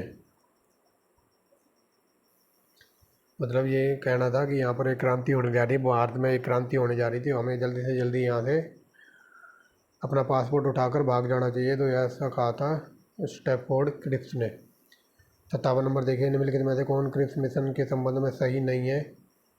तो जो गलत है वही देख लेते हैं। ये देखिए, नई कार्य परिषद में नियुक्ति जिसमें हिंदू और मुसलमानों का प्रतिनिधित्व समान हो, तो ये गलत है। यहाँ बात हो रही है कि नई जो कार्यकारी परिषद वगैरह बनाई गई थी तो उसमें नियुक्ति के लिए हिंदू और मुसलमानों का मतलब सेम प्रतिनिधि होना चाहिए, यानी कि सेम रेशो होना चाहिए। तो ये गलत है। बाकी जो सही है उनको देख लीजिए। युद्ध समाप्त होने पर डोमिनियन स्टेट का दर्जा देंगे, ये सही है। संविधान सदन का निर्माण करने निर्मित भारतीय संविधान मान्य। दूसरा ये बताया जा रहा है कि जो संविधान सदन का जो गठन है या फिर संविधान निर्माण करने की प्रक्रिया है तो उसका कहना था इसमें नई कार्यकारी परिषद में, तो ये गलत है। बाकी कोई भी सूबा भारतीय संघ से बाहर रह सकता है। समझ गए होंगे जो क्रिप्स मिशन में कहा गया था, डोमिनियन स्टेट का दर्जा मिलेगा तुम लोगों को और तुम लोग अपना संविधान निर्माण करने का कार्य वगैरह स्टार्ट कर सकते हो। और कोई भी सूबा मतलब कोई भी राजा वगैरह है वो तुम्हारे संविधान में शामिल भी हो सकता है तुम्हारे देश में, या फिर वो अपना बाहर भी रह सकता है। लेकिन यहाँ गलत ढूंढना था तो ऑप्शन नंबर सी गलत है। ये वेरी वेरी मोस्ट इंपॉर्टेंट है। कल भी मैंने बताया था कि महात्मा गांधी जब दांडी यात्रा निकाली थी तो उस टाइम महात्मा गांधी के साथ जुड़े हुए थे बेब मिलर। बट यहाँ पूछा है भारत छोड़ो आंदोलन के दौरान कौन अमेरिकी पत्रकार जुड़ा हुआ था महात्मा गांधी के साथ? तो ये थे लुई फिशर। समझ गए होंगे। और कई बार यहाँ से क्वेश्चन बन जाता है। तो भारत छोड़ो आंदोलन के दौरान लुई फिशर जी जुड़े हुए थे और ये एक अमेरिका के पत्रकार थे। और दांडी यात्रा के दौरान क्या कहते हैं बेब मिलर जुड़े हुए थे। और कई बार क्वेश्चन ये बन जाता है कि साबरमती आश्रम पर महात्मा गांधी ने किसको ठहराया था? तो ये थे बेब मिलर को। ये सब हम पीछे देख चुके हैं। आगे चलिए, निम्नलिखित में से किस आंदोलन, अगला देखें, निम्नलिखित में से किस आंदोलन में महिलाओं की भागीदारी सर्वाधिक मानी जाती है? तो भारत छोड़ो आंदोलन। तीनों लेडीजों का नाम मैंने बता दिया है। 60 नंबर देखिए क्या कहता है, भारत छोड़ो आंदोलन के समय भारत का प्रधान सेनापति कौन था? तो ये लॉर्ड वेवल, ये वायसराय था। आगे चलिए, क्रिप्स मिशन 1942 में आया था, दिखाई दे रहा होगा। आगे चलते हैं। ये देखिए, एक थी अभी बताया था ना उषा मेहता का नाम याद रखना, वो भारत छोड़ो आंदोलन के दौरान रेडियो वगैरह पर जो भी खबरें वगैरह चलाती थी तो लेडीजों में उषा मेहता। और यहाँ देखिए, निम्न में से कौन कांग्रेस रेडियो पर भारत छोड़ो आंदोलन की अवधि में नियमित रूप से कार्यक्रम प्रसारित कर रहा था? तो जेंट्स में नाम याद रखना, मेल में थे राम मनोहर लोहिया और लेडीजों में थी कौन? उषा मेहता। ये रेडियो पर कार्यक्रम चलाते थे, खबरें वगैरह। आगे चलिए, निम्नलिखित में से किस पार्टी ने भारत छोड़ो आंदोलन का समर्थन नहीं किया था? तो ना हिंदू सभा ने, कम्युनिस्ट पार्टी ऑफ इंडिया ने भी नहीं, यूनिट पार्टी ऑफ पंजाब ने भी नहीं। तो ये तीनों इस आंदोलन से जुड़े हुए नहीं थे, मतलब डिस्टेंस बना के रखा था काफ़ी। आगे चलिए 1942 में आंदोलन 1942 के आंदोलन में डॉक्टर राजेंद्र प्रसाद किस जेल में रखा गया था, तो इनको बांकीपुर जेल में कैद कर लिया गया था। 65 नंबर देखिए, जय प्रकाश नारायण किस आंदोलन से संबंधित थे, तो ये भारत छोड़ो आंदोलन से। वेरी वेरी मोस्ट इंपॉर्टेंट है ये, और ये बिहार के थे। आगे देखिए, जयप्रकाश नारायण को राष्ट्रीय स्तर पर नेता के रूप में पहचान भारत छोड़ो आंदोलन के दौरान मिली थी। आगे देखिए, 6 जुलाई 1942 को बड़ौदा में महात्मा गांधी ने कांग्रेस की कार्यकारी समिति में अपने भारत छोड़ो आंदोलन की चर्चा की। उस समिति का अध्यक्ष कौन था, तो उस समिति के अध्यक्ष थे Maulana Abdul Kalam Azad. Option number B.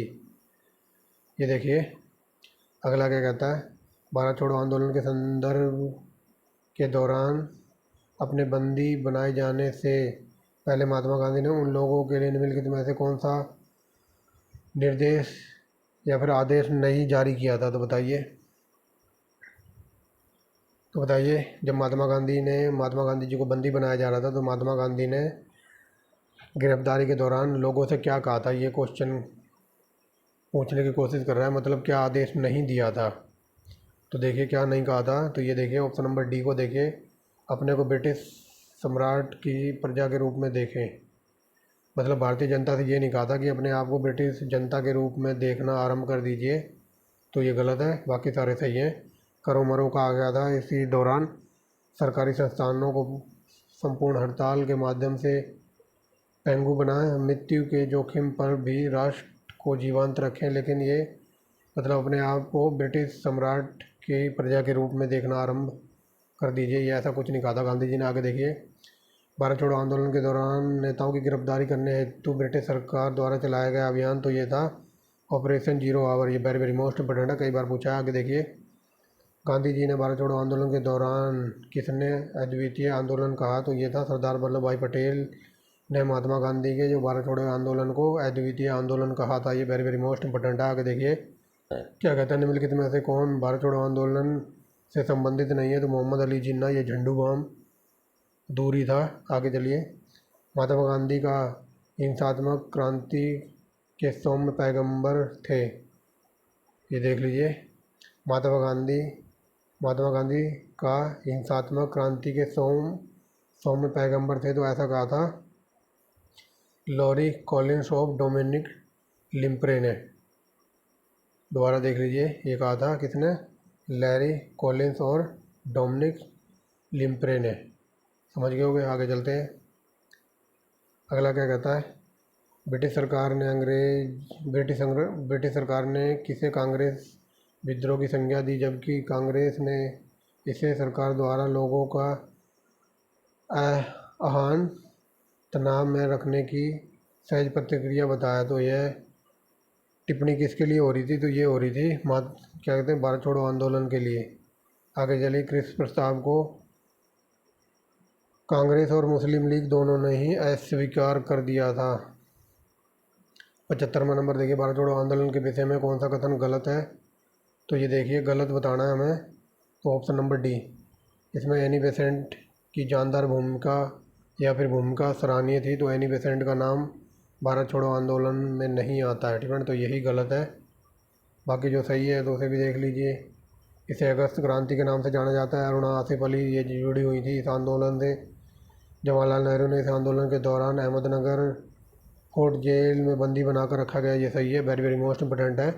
Mahatma Gandhi को बंदी बनाकर रखा गया था कहाँ पर, आगा पैलेस में, और नेहरू को रखा गया था अहमदनगर जेल में, और क्या कहते हैं, राजेंद्र प्रसाद को बांकीपुर जेल में रखा गया था, ठीक है। सर यहाँ पर गलत बताना था, तो एनी बेसेंट का नाम 1942 के आंदोलन से नहीं आता है, ठीक है, तो यही गलत है। करो मरो का नारा तो ये महात्मा गांधी ने भारत छोड़ो आंदोलन के दौरान दिया था।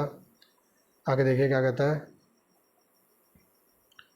अगला क्वेश्चन देखिए क्या कहता है, निम्नलिखित कथनों पर विचार कीजिए। भारत सक्रियाओं के आधार पर रूप में कहीं अधिक विश्वसनीय होगा, यथापि किसी समझौते की प्रत्याशा गांधी के तिरोभाव में बहुत अधिक बढ़ जाएगी, जिन्होंने वर्षों तक समझौते के हर प्रयास को व्यर्थ किया है। तो ऐसा कब कहा गया था, ऐसा कहा गया था भारत छोड़ो आंदोलन के दौरान। ये रहा ऑप्शन नंबर सी, फ्रेंड्स ये देख लीजिए, गांधी जी की प्रशंसा की गई थी। आगे देखिए, महात्मा गांधी की जीवनीकार लुई फिशर संबंधित थे, तो ये भारत छोड़ो आंदोलन के दौरान इनसे जुड़े हुए थे। ऑप्शन नंबर हो जाएगा यहाँ पर डी। अब भारत छोड़ो आंदोलन ख़त्म हो गया, अब चलते हैं थोड़ा आज़ाद हिंद फौज की तरफ, यानी कि सिंगापुर की तरफ। ठीक फ्रेंड्स, जैसा कि मैंने बताया कि आज हम लगभग 80% कंप्लीट कर देंगे, तो वीडियो थोड़ी लंबी होगी लेकिन मज़ा आ जाएगा आपको, बस जुड़े रहना लास्ट तक। तो चलिए, आज़ाद हिंद फौज की स्थापना ये सिंगापुर में हुई थी, वेरी वेरी मोस्ट इंपॉर्टेंट है ये देखिए। और कब हुई थी? तो 1943 में हुई थी। कहाँ पर? सिंगापुर में। और किसने की थी? तो सुभाष चंद्र बोस ने। ये देखिए, नेताजी सुभाष चंद्र बोस ने इंडियन नेशनल आर्मी का गठन सिंगापुर में किया था, यानी कि भारतीय फौज की। आगे चले, सुभाष चंद्र बोस ने किस जगह? तो ये सिंगापुर में की थी। फ्रेंड्स, सिंगापुर में आज़ाद भारत की सरकार का उद्घाटन किया था। और ये वेरी वेरी मोस्ट इम्पोर्टेंट है, सिंगापुर का नाम।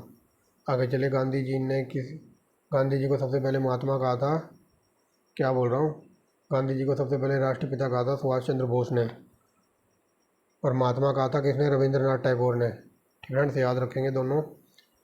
आज़ाद हिंद फौज के प्रथम सेनापति ये थे कैप्टन मोहन सिंह भाकना। आगे चलिए, आज़ाद हिंद फौज का गठन हुआ था 1942 में, याद रखेंगे। अब ये मत कहना कि अभी तो ऊपर 43 बता रहे थे, ये 1942 में इसका गठन हुआ था, लेकिन ये अस्तित्व में आई थी 43 में। फ्रेंड, डिफरेंस क्लियर कर लेना। ये देखिए, दूसरा ही क्वेश्चन था, 1943 में आज़ाद हिंद फौज अस्तित्व में आई थी, लेकिन इसका बनाई गई थी ये 1942 में। समझ गए होंगे? ये क्वेश्चन नंबर दूसरा था अपना। और अब हम आ गए हैं 7वें पे। और 7वां यहाँ देखिए क्या कहता है, आज़ाद हिंद फौज का गठन कब हुआ था? तो 1942 में, और 43 में ये एक्टिव हो गई थी। आगे चलिए, सुभाष चंद्र बोस के पूर्व। फ्रेंड्स, सुभाष चंद्र बोस से पूर्व आज़ाद हिंद फौज का कमांडर कौन था? तो ये कैप्टन मोहन सिंह भाकना। भी कई जगह ये लिखा मिलेगा आज़ाद हिंद फौज का विचार, तो ये कैप्टन सिंह भाकना ने सुझाया था, कैप्टन मोहन सिंह भाकना। आगे चलिए, INS यानी कि आज़ाद हिंद फौज किसके दिमाग की उपज थी? तो ये कैप्टन मोहन सिंह भाकना के दिमाग में आइडिया आया था। आगे चलिए, INS यानी कि इंडियन, क्या बोल रहा हूँ, तो चलिए देखिए, थोड़ा पानी पिया है, आप लोग भी पी लीजिए। मैंने पहले ही कहा था वीडियो बहुत लंबी होगी, लेकिन लास्ट तक बने रहना। A1 क्वालिटी का डाटा प्रोवाइड कराया है और आगे भी कराते रहूँगा। थोड़ा पानी वानी रख के बैठिए, कुछ खाने का भी रख लीजिए। तो चलिए देखते हैं। INA मानसिक पुत्र था, तो ये किसका था? तो ज्ञानी प्रीतम सिंह का था, और मेजर आई बाची पिवहारा का था। फ्रेंड, समझ गए होंगे। तो ये देखिए, ऑप्शन नंबर 1 और 4 IA वगैरह, मतलब जो भारतीय फौज थी ना, आज़ाद हिंद। तो आगे चलिए, ये देखिए, आज़ाद हिंद फौज के अधिकारियों पर, ये very very most important question शुरू होंगे यहाँ से।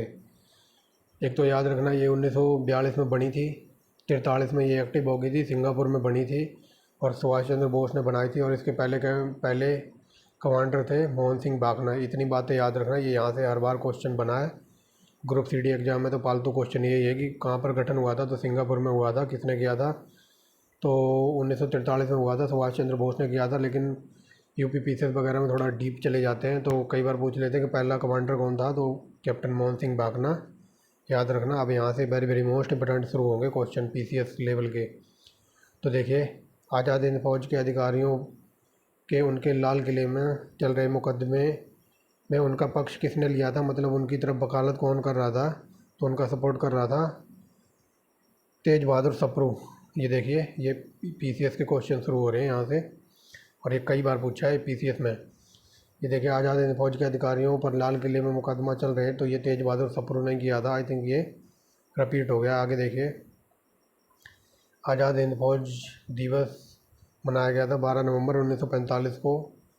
आगे चलिए, सुभाष चंद्र बोस ने सिंगापुर के स्वाधीन भारत सरकार को गठन किया था, तो ये 21 अक्टूबर 1943 को। आगे देखिए, आज़ाद हिंद फौज सरकार का निर्माण की घोषणा की गई थी, तो ये की गई थी 21 अक्टूबर 1943 को।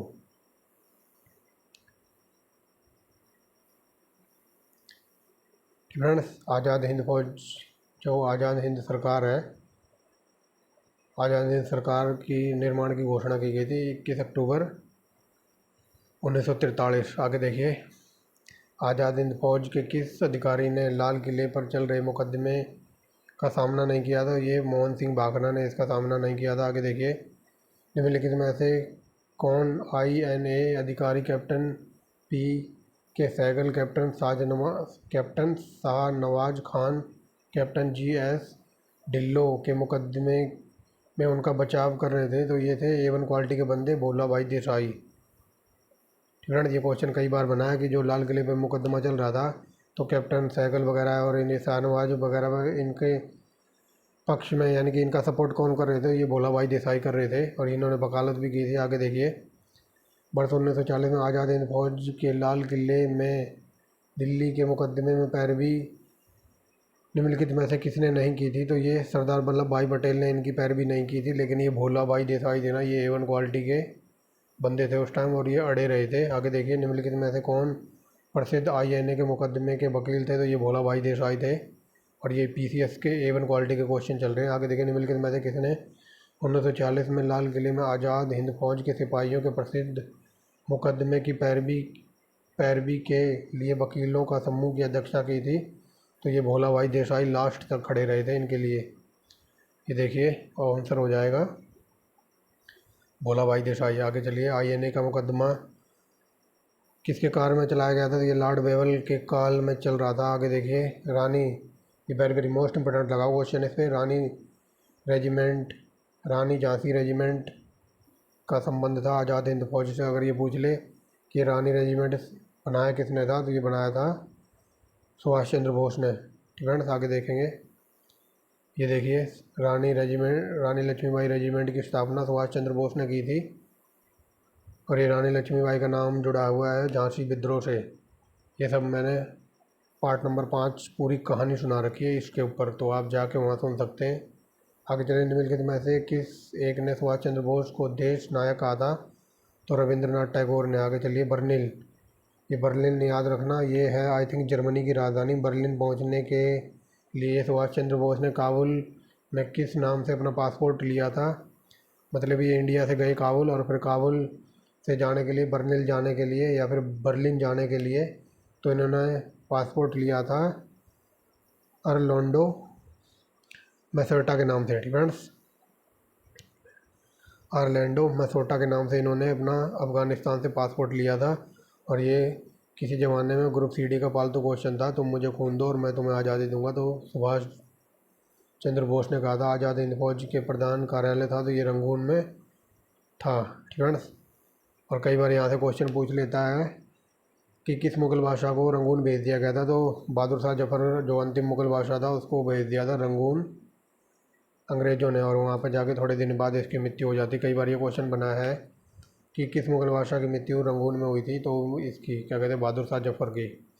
तभी बोल रहा हूँ, पार्ट नंबर अगर 5 किसी ने ना देखा हो ना मॉडर्न हिस्ट्री में, तो उसमें पूरी कहानी सुना रखी है इसी के ऊपर, स्वतंत्रता संग्राम के ऊपर। आगे चलते हैं, निम्नलिखित में से कौन सी रॉयल इंडियन नेवी 1940 में भाग लेने वालों की मांग नहीं थी? तो बताइए, ये थी ऑप्शन नंबर C। देखिए, प्रधानमंत्री ब्रिटिश प्रधानमंत्री की गिरफ्तारी।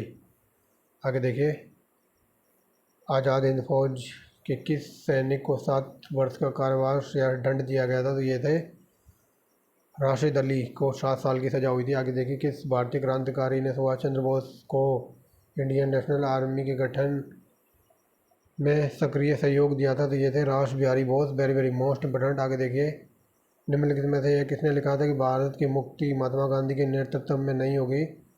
तो सुभाष चंद्र बोस ने ही कहा था। आगे देखिए, नेताजी सुभाष चंद्र बोस का जन्म तो ये कटक में हुआ था, याद रखेंगे, कटक।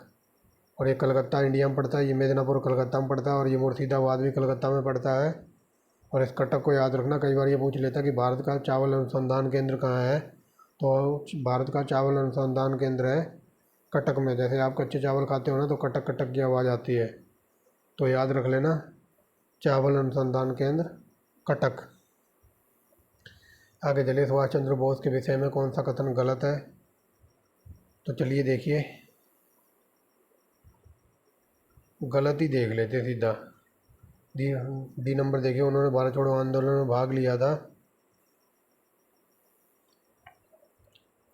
चौथा नंबर देखिए, उन्होंने भारत छोड़ो आंदोलन में भाग लिया था, तो ये गलत है। ठीक फ्रेंड्स, आगे चलिए, बाकी जो सही है उनको भी देख लिए। मांडले जेल में उन्होंने बंदी जीवन का व्यतीत किया था, मतलब कुछ समय उन्होंने कैदी के रूप में मांडले जेल में भी बिताए थे। 1938-39 में उन्होंने भारतीय राष्ट्रीय कांग्रेस की अध्यक्षता की थी। उन्होंने 1920 में ICS की परीक्षा में सम्मिलित होने होकर चौथा स्थान प्राप्त किया था। ये सही है, मतलब जो उस टाइम की UPSC थी ना, उसकी बात हो रही है, ठीक है ना। तो इन्होंने चौथा हासिल स्थान किया था 1920 में। ये तीनों सही हैं बट चौथा गलत है।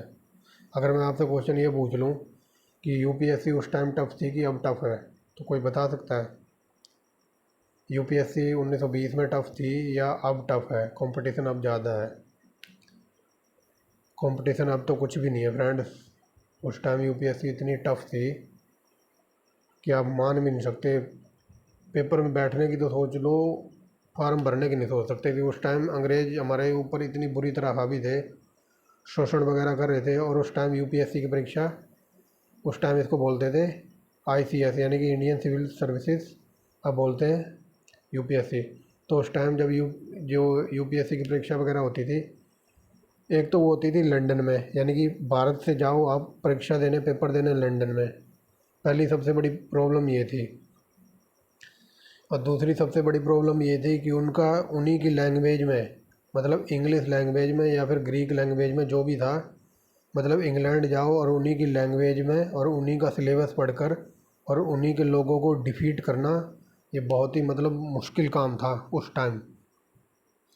समझ रहे होगे ना? तो कोई सिलेबस वगैरह था, मतलब उन्हीं की लैंग्वेज में, अंग्रेज़ों की लैंग्वेज में, अंग्रेज़ों का सिलेबस पढ़ के और इंग्लैंड में जाके इंग्लैंड वालों को हराना, ये बहुत ही उस टाइम मुश्किल कार्य था। और आज तो आपके पास देख लो, हिंदी मीडियम का ऑप्शन है, सेंटर भरने का ऑप्शन है, आपके पास सिलेबस है पूरा डिफ़ाइन किया हुआ कि आप ये सिलेबस पढ़ोगे। लेकिन उस टाइम भी हमारे देश में कुछ वीर सुरमा थे, उस टाइम भी UPSC में जाके वहाँ भी डंका बजा कर आए, अंग्रेज़ों को धूल चटा कर आए, ठीक है ना। उस टाइम सुभाष चंद्र बोस भी उनमें से थे, एक थे सत्येंद्र नाथ टैगोर थे।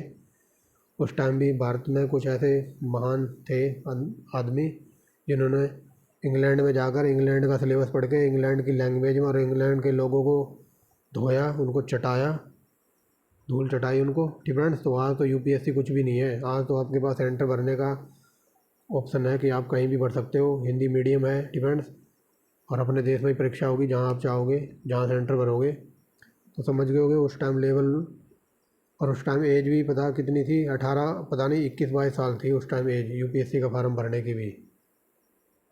और आज तो लगभग 6 अटैम्प्ट है, ठीक है। तो समझ गए होगे जो मैं आपको बताना चाहता हूँ। आगे चलते हैं। आगे देखिए, 23 जनवरी 1948 को किसने सुभाष चंद्र बोस के लिए कहा था हमें उनका अनुसरण करना चाहिए? डैश सुभाष एक महान देशभक्त हैं, उन्होंने अपना जीवन देश पर न्यौछावर कर दिया है, ठीक है। ये सुभाष चंद्र बोस की प्रशंसा की जा रही है। आगे देखिए, संकीर्णतावाद और जाति भेदभाव की उनकी कोई उपयोगिता नहीं थी, तो इनमें ये सबसे महान, ये सबसे एक माँ, क्या बोल रहा हूँ, वे सबसे सम्मान व्यवहार करते थे। तो ऐसा किसने कहा था? ये कहा जा रहा था, महात्मा गांधी ने कहा था। और किसके लिए? तो ये सुभाष चंद्र बोस के लिए कहा जा रहा था। आगे चलिए, निम्नलिखित में से किसने सुभाष चंद्र बोस को भारतीय देशभक्ति की ज्वलंत तलवार कहा था? तो ज्वलंत तलवार कहा था, ये कहा था, ऑप्शन नंबर हो जाएगा यहाँ पर B, सरोजिनी नायडू ने। और इनको कहा जाता है कोकिला।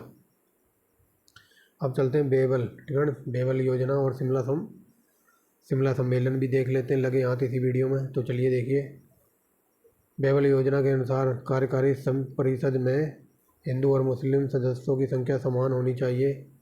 और दूसरा देखिए क्या कहता है, बेबल का विचार था कि ऐसी व्यवस्था से भारत का बंटवारा बच सकता है। मतलब एक तरफ तो ये कह रहा है कि जो बेबल योजना वगैरह थी, तो इसकी जो कार्यकारी परिषद थी, तो इसमें हिंदू और मुस्लिम के जो सदस्य थे तो वो बराबर बराबर होने चाहिए। मतलब अगर 10 मुसलमान हैं तो 10 हिंदू होने चाहिए। और ऐसा करने से ना भारत का विभाजन होने की प्रक्रिया से बच सकता है। तो बताइए कौन सा कदम सही है? तो बताइए, यहाँ पर A सही है, ठीक है, लेकिन R गलत है, ठीक है। A सही है, R गलत है। तो ये देखिए, मतलब A सही है, R गलत है। मतलब विभाजन की, मतलब समान जो समान हिंदू और समान मुस्लिम की संख्या की बात की थी, ये तो ठीक है। लेकिन इसका भारत के विभाजन का रोकने से कोई कारण नहीं था। आगे चलिए, बेवल योजना के संदर्भ में बताना, यहाँ पर विचार करना और यहाँ बताना कौन सा कथन सही है। तो चलिए फ्रेंड्स, देखते हैं बेवल योजना के संदर्भ में कौन सा कथन सही है। फ्रेंड्स, योजना यानी कि बेवल योजना के अनुसार सैन्य शक्तियों का सेना नायक किसी भारतीय को होना चाहिए था, ये गलत है। सैन्य शक्तियों की बात नहीं हो रही थी। आगे चलिए, विदेश मंत्रालय किसी अंग्रेज के पास होना चाहिए था, तो ये भी गलत है। मतलब बेवल योजना इसलिए आई थी कि जो भारतीय जो मुस्लिम लीग वगैरह थी या फिर मुस्लिम वगैरह थे, तो उनके बीच तालमेल सम्मेलन करने के लिए ये बात कर रहे थे। फ्रेंड, मतलब इनके दो जो संबंध वगैरह थे तो उन पे ये बातचीत वगैरह हो रही थी, लेकिन इनका इससे कोई लेना देना नहीं था। फ्रेंड्स, तो ये देखिए, ना तो एक और ना ही दो, ये दोनों गलत है। आगे चलिए,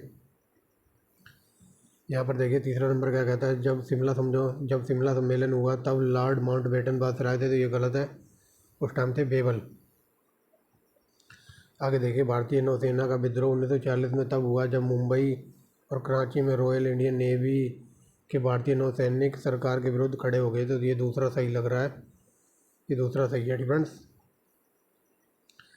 आगे देखिए क्या कहता है, 1945 में शिमला सम्मेलन में होने वाली बातचीत के असफल होने का निम्नलिखित में से कौन सा कारण था। तो बताइए, जो 1945 का शिमला सम्मेलन हुआ था तो वो किस कारण से असफल हो गया था। तो ये देखिए, ये हो जाएगा ऑप्शन नंबर सी, वायसराय द्वारा सुझाया गया कि डोमिनियन स्टेट दर्जा कांग्रेस तथा मुस्लिम लीग दोनों को ही मान्य नहीं था। तो ये देखिए, एक सेकेंड फ्रेंड्स, ऑप्शन नंबर क्या बता दिया मैंने, ऑप्शन नंबर डी गलत है। फ्रेंड्स, यहाँ देखिए, जिन्ना क्या कहते हैं, जिन्ना ने आग्रह किया कि कार्यकारी परिषद के सभी मुस्लिम सदस्य आवश्यक मुस्लिम लीग द्वारा चुने जाने चाहिए। ये मतलब अपने मुस्लिमों को ही सपोर्ट कर रहा था।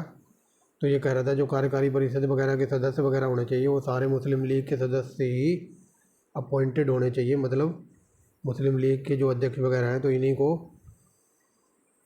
अपॉइंट करो इसमें अध्यक्ष। फ्रेंड्स, तो यही गलत है। यहाँ पर बताना है किस कारण से शिमला समझौता असफल हो गया था। तो ये जिन्ना की वजह से असफल हो गया था, क्योंकि जिन्ना कह रहा था कि जो कार्यकारी परिषद है तो इसमें सभी सदस्य मुस्लिम लीग से लगाए जाने चाहिए या फिर लिए जाने चाहिए। बेवल योजना तो ये 1945 की है। अब चलते हैं थोड़ा कैबिनेट मिशन योजना और बाहर संविधान सभा को भी देख लेते हैं, लगे हाथ। तो चलिए देखते हैं पहला क्वेश्चन। तो चलिए, निम्नलिखित में से कौन क्रिप्स मिशन योजना का सदस्य नहीं था। तो एमपी लॉर्ड एमरी, ये कोई सदस्य नहीं था। इन तीनों बंदों का नाम याद रखना, ये कई बार डायरेक्ट पूछ लेता है कि कैबिनेट मिशन योजना का सदस्य कौन था। तो ये लॉरेंस, अलेक्जेंडर और क्रिप्स। आगे चलिए, 1940 में कैबिनेट मिशन का नेतृत्व किया था, तो ये पैथिक लॉरेंस द्वारा किया गया था। आगे चलिए, कैबिनेट मिशन के संदर्भ में कौन सा कथन सही है। तो बताइए कौन सा कथन सही है। तो चलिए देखते हैं इनमें, इसने एक संघीय सरकार के लिए सिफारिश की थी, ये सही है। इसने भारतीय न्यायालयों की शक्ति का विस्तार किया था, ऐसा कुछ नहीं किया था। इसने आईसीएस में और अधिक भारतीयों के लिए, यानी कि ये कह रहा है इसने आईसीएस में और अधिक भारतीयों के लिए उपलब्ध किया था, तो ये भी गलत है। मतलब जो भारतीय यूपीएससी की बात कर रहा था कि इसने जो भारतीय जो परीक्षा होती थी इंडियन सिविल सर्विस में और अधिक भारतीयों के लिए उपलब्ध किया था, तो ये गलत है। फ्रेंड्स, तो यानी कि पहला सही है हमारा, ऑप्शन नंबर ए। आगे देखिए, निम्नलिखित में कथनों पर विचार कीजिए। जब संविधान सभा के पहले सत्र के आयोजन के निर्णय की घोषणा की गई तब डॉक्टर सच्चिदानंद सिन्हा को अस्थायी अध्यक्ष बनाया गया। तो पहला तो पढ़ के ही सही लग रहा है, ये वेरी वेरी मोस्ट इंपोर्टेंट है। इस लाइन से हज़ारों बार क्वेश्चन बना है कि संविधान सभा के प्रथम अस्थायी अध्यक्ष कौन थे। तो ये थे सच्चिदानंद सिन्हा, और अस्थायी अध्यक्ष बनाया गया था राजेंद्र प्रसाद को। ठीक है, जो कि हम आगे देखेंगे। दूसरा देखिए क्या कहता है, संविधान सभा में भाग लेने के लिए आमंत्रण पत्र वायसराय बेवल ने जारी किया था। तो ये दोनों सही है। फ्रेंड्स, ये देखिए ऑप्शन नंबर 5वां देखिए क्या कहता है, निम्नलिखित में से किसे भारतीय संविधान सभा का अध्यक्ष निर्वाचित किया गया था। तो ये थे राजेंद्र प्रसाद, ये अस्थायी अध्यक्ष थे। ठीक है, स्थायी अध्यक्ष थे, और अस्थायी अध्यक्ष थे सच्चिदानंद सिन्हा। आगे देखिए, निम्नलिखित कथनों पर विचार कीजिए। तो चलिए देखिए, अंतरिम सरकार 1940 में रेल मंत्रालय का कार्य आसफ अली देखते थे, ये सही है। प्राचीन स्मारक संरक्षण कानून जब लॉर्ड कर्जन गवर्नर जनरल था तब पारित हुए थे, ये भी सही है। आगे देखिए, तीसरा क्या कहता है, भारतीय राष्ट्रीय कांग्रेस के हरिपुरा अधिवेशन की अध्यक्षता CR दास ने की थी, यानी कि CR दास ने नहीं की थी, सुभाष चंद्र बोस ने की थी। तीसरा गलत है ना। तो ये देखिए 1 2 4 ही आंसर है फ्रेंड्स। तीसरा गलत है तो ये नहीं होगा, ये नहीं होगा। और चौथा ये कह रहा है, इस पर वेरी वेरी मोस्ट इंपोर्टेंट लगा लो, रोलर को विरोध के लिए मतलब लगान ना देने की बात किसने की थी। तो ये स्वामी श्रद्धानंद ने बात की थी। ये कई बार पूछ लेता है कि रॉयलेट एक्ट के विरोध में लगान ना देने की बात किसने की थी, तो स्वामी श्रद्धानंद का नाम याद रखेंगे। तो 1 2 4 आंसर है फ्रेंड्स। वर्ष 1940 में गठित अंतरिम सरकार की अध्यक्षता किसने की थी, तो ये थे जवाहरलाल नेहरू ने की थी। आगे चलिए, 1940 में निर्मित अंतरिम सरकार के कार्यपालक परिषद का उपसभापति कौन था, तो ये उपसभापति भी थे फ्रेंड्स, ये अध्यक्ष भी थे और उपसभापति भी थे। जो 1946 में अंतरिम सरकार बनी थी, तो यहाँ कार्यपालक पूछा तो जवाहरलाल नेहरू कार्यपालक भी थे और अध्यक्ष भी थे। तो ये देखिए, जवाहरलाल नेहरू की अध्यक्षता में गठित अंतरिम सरकार में उनकी पदवी क्या थी, तो ये उनकी पदवी थी, ये उपाध्यक्ष भी थे और उपराष्ट्रपति वगैरह भी थे फ्रेंड्स, यानी कि अध्यक्ष भी थे और उपाध्यक्ष भी थे, या फिर अध्यक्ष की जगह आप कह लो राष्ट्रपति के रूप में ये कार्य कर रहे थे। अब अध्यक्ष थे तो राष्ट्रपति तो मान नहीं जाएंगे। ठीक है, मान लो आपके दादाजी हैं, अब वो दादाजी तो हैं, आपके भी हैं, अब वो घर के राष्ट्रपति भी तो हैं, तो आप ऐसे भी तो सोच सकते हो जो वो कहेंगे वही होगा फ्रेंड्स। तो चलते हैं आगे। 1940-47 में अंतरिम सरकार में वायसराय की काउंसिलिंग का उपसभापति कौन था, तो बताइए। उपसभापति की बात हो रही है तो यहाँ भी वही आंसर हो जाएगा, जवाहरलाल नेहरू थे फ्रेंड्स। ये देखिए, आगे चलिए। संविधान स्वतंत्र भारत के लिए संविधान की रचना हेतु संविधान सभा का विचार सर्वप्रथम कहाँ प्रस्तुत किया गया था, तो ये कांग्रेस पार्टी सन 1936 में प्रस्तुत किया गया था और आई थिंक ये लखनऊ का अधिवेशन था फ्रेंड्स, जो कि हम पीछे देख चुके हैं। भारत के लिए संविधान की रचना हेतु संविधान सभा, तो ये रिपीट हो गया क्या, 1 मिनट। संविधान सभा का विचार निम्नलिखित में से सर्वप्रथम प्रस्तुत किया गया था, तो सर्वप्रथम प्रस्तुत किया गया था स्वराज पार्टी ने 1924 में। ठीक है, स्वराज पार्टी 1923 में बनी थी, मोतीलाल नेहरू और चित्तरंजन दास ने बनाई थी, और स्वराज पार्टी ने 1924 में भारत के संविधान की रचना हेतु संविधान सभा के गठन की बात की थी। लेकिन ऊपर क्या पूछा है, ऊपर ये पूछा है स्वतंत्र भारत के लिए संविधान सभा की रचना हेतु संविधान सभा का विचार फ्रेंड्स, तो ये लिया गया था सन 1936 में स्वतंत्र भारत के लिए। आगे चलते हैं, समझ गए होंगे डिफरेंस। आगे चलिए, भारत के लिए संवैधानिक सभा का विचार सर्वप्रथम, तो ये दिया था, किसने दिया था, ये दिया था क्रिप्स प्रपोजल, यानी कि संविधान सभा का गठन करने का विचार क्रिप्स प्रपोजल कह लो या फिर क्रिप्स कह लो मिशन, इसने दिया था। आगे चलिए, निम्नलिखित में से कौन भारतीय संविधान की संविदा समिति का अध्यक्ष या फिर सदस्य नहीं था, तो ये थे SN मुखर्जी। आगे चलिए, कैबिनेट मिशन के समय फ्रेंड, कैबिनेट मिशन के भारत आगमन के समय भारतीय राष्ट्रीय कांग्रेस का अध्यक्ष, तो ये बता दिया है मौलाना अब्दुल कलाम, ये काफ़ी लंबे समय तक रहे थे अध्यक्ष। आगे देखिए, कैबिनेट मिशन के प्रस्तावों में कौन सम्मिलित नहीं था, तो बताइए कौन सम्मिलित नहीं था। तो चलिए देखते हैं। तो पहला देखिए क्या कहता है, भारत संघ के लिए त्रिस्तरीय संरचना जिसमें प्रांत तथा भारतीय रजवाड़े दोनों सम्मिलित हुए, ये सही था। भारत संविधान का गठन 6 मुस्लिम बहुल राज्यों में से संपूर्ण प्रभुत्व, यहाँ देखिए बात हो रही है 6 मुस्लिम राज्यों में संपूर्ण प्रभुत्व संपन्न पाकिस्तान का सृजन, तो ऐसी कुछ बात नहीं हुई थी। तीसरा गलत है, तो हमें गलत ही ढूंढना था फ्रेंड्स। आगे चलिए, अगला क्या कहता है, निम्नलिखित में से कौन सा है कैबिनेट मिशन का प्रस्ताव नहीं था, तो बताइए कौन सा कैबिनेट मिशन का प्रस्ताव, तो बताइए यहाँ पर कौन कैबिनेट मिशन का प्रस्ताव नहीं था। तो ये देखिए ऑप्शन नंबर ए, युद्ध की समाप्ति के बाद डोमिनियन स्टेट का दर्जा या फिर डोमिनियन स्थिति प्रदान की जाएगी, तो ये कैबिनेट मिशन ने नहीं कहा था, ये कहा था क्रिप्स मिशन ने। ठीक है, तो ये गलत है। आगे चलिए, ये देख लीजिए आंसर, ऑप्शन नंबर ए, ठीक है ना, क्रिप्स मिशन ने कहा था, ना कि कैबिनेट मिशन ने। आगे देखिए, इसका प्रस्ताव मई में आया, ठीक है ना, तो इसका प्रस्ताव मई में आया है। इसमें अभी भी भारत को विभाजन जन मुक्त रखने की आशंका थी, जिसका ब्रिटिश प्रांतों ने मिलकर एक संघराज्य का स्वरूप होना था। उपयुक्त उदाहरण या उद्धरण किससे संबंधित है, तो ये मई में आया था ना, तो ये मई में आई थिंक कैबिनेट मिशन की बात हो रही है, जो ये चाहता था कि भारत का विभाजन वगैरह ना हो। ये देखिए, जिसमें अभी भी भारत को विभाजन जन मुक्त रखने की आशंका थी, जिसका ब्रिटिश प्रांतों ने मिलकर बने एक संघीय सरकार का स्वरूप होना था, तो ये कैबिनेट मिशन की बात बताई जा रही है। आगे देखिए, निम्नलिखित में से किसने वायसराय की एग्जीक्यूटिव काउंसिलिंग के पूर्ण गठन का सुझाव दिया, जिसमें बोर्ड मेंबर सहित सभी विभाग भारतीय नेताओं के द्वारा धारण किए जाने थे, तो यह ऐसा था कैबिनेट मिशन। आगे चलिए, 20वां नंबर क्या कहता है, कैबिनेट मिशन योजना के विषय में कौन सा कथन सही नहीं है, तो ये देखिए, पाकिस्तान की स्वीकृति, तो यही गलत है फ्रेंड्स।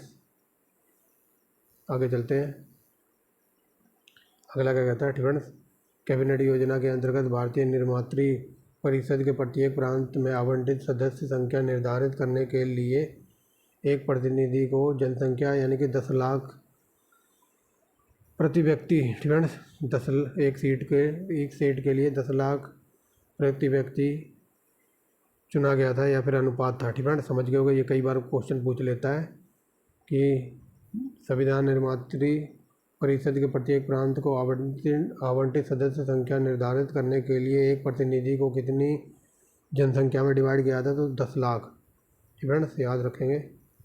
आगे चलिए, संविधान सभा जिसने भारतीय संविधान का निर्माण किया, उसका गठन किया गया था कैबिनेट मिशन योजना के अंतर्गत। आगे देखिए, कैबिनेट मिशन ने क्या सिफारिश की थी, तो ये की थी केंद्र में एक संघीय सरकार, एक अंतरिम राष्ट्रीय सरकार और वायसराय की कार्यकारी परिषद का पूर्ण गठन। आगे चलिए, 1900, ये very very most important question है। और फ्रेंड, जितनी अंतरिम सरकार में जितने में सदस्य वगैरह थे 7-8 से, तो इन सब की ट्रिक से वीडियो बना रखी है, ओनली ट्रिक के नाम से प्ले लिस्ट मिल जाएगी, वहाँ जाके आप देख सकते हैं उन सदस्यों को।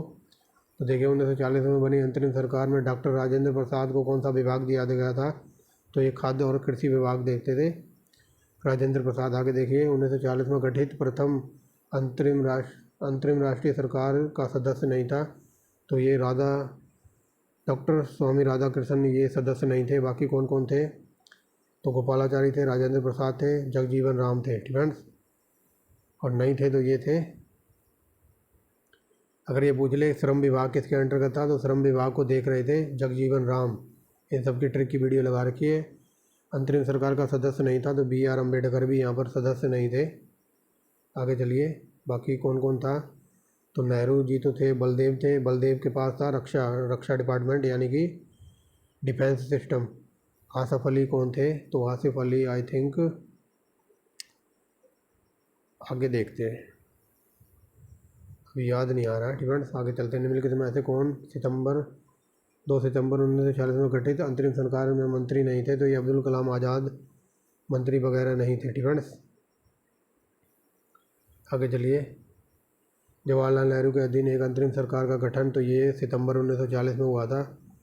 अंतरिम सरकार 1946 में रेल मंत्रालय का कार्य, तो ये आसिफ अली को सौंपा गया था। ये वेरी वेरी मोस्ट इम्पोर्टेंट है, अब देख लिया हुआ। ये आसिफ अली रेल डिपार्टमेंट से जुड़े हुए थे, यानी कि रेलवे इनके अंतर्गत था, और बलदेव सिंह के पास था डिफेंस सिस्टम। आगे चलते हैं, जब 1940 में भारतीय मुस्लिम लीग को अंतरिम सरकार में सम्मिलित किया गया, तब लियाकत अली को दिया गया था वित्त विभाग, यानी कि जो लियाकत अली थे, तो ये फाइनेंस मिनिस्टर बनाए गए थे। आगे चलते हैं, निम्नलिखित में से कौन भारतीय संविधान के पांडुलेखन समिति का अध्यक्ष था, तो ये पांडुलेखन समिति का अध्यक्ष थे BR अम्बेडकर। आगे चलते हैं, नेहरू, फ्रेंड्स, नेहरू के पहले 14 सत्रीय मंत्रिमंडल में 5 कांग्रेसी सदस्य शामिल थे। इस तरह से कांग्रेस सरकार पर वस्तुतः स्वतंत्र भारतीय की पहली व्यापक आधार बाली राष्ट्रीय सरकार बनी, ठीक है ना। ये बाली है ना कि बाली, ठीक है ना। तो ये बताइए वे 5 गैर सरकारी सदस्य कौन थे। तो ये थे 5 सरकारी: BR अम्बेडकर, श्यामा प्रसाद मुखर्जी, जॉन मिथाई और भाभा और षणमुखम शेट्टी, ठीक है ना। तो यही बात बताई जा रही है। जो 14 सूत्रीय कार्यक्रम था तो इसमें 5 गैर कांग्रेसी सदस्य शामिल थे। तो ये पांचों के नाम थे: BR अम्बेडकर, श्याम प्रसाद मुखर्जी और जॉन मिथाई और बाबा CH बाबा और षणमुखम शेट्टी, ठीक है ना। ये देख लीजिए। BR अम्बेडकर के बारे में तो सब कुछ पढ़ा रखा है और सब कुछ जानते भी हो।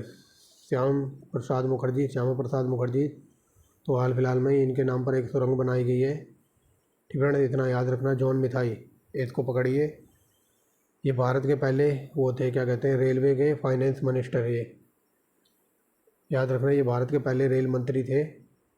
और जॉन मिथाई आई थिंक जो रेल बजट वगैरह था, यानी कि जो भारत में सबसे पहला बजट जॉन मिथाई ने प्रस्तुत किया था। ये इसको याद रखना। ये कई बार ग्रुप CD एग्जाम में पूछ लेता है कि भारत का पहला बजट किसने प्रस्तुत किया था। तो जॉन मिथाई ने, और ये भारत के पहले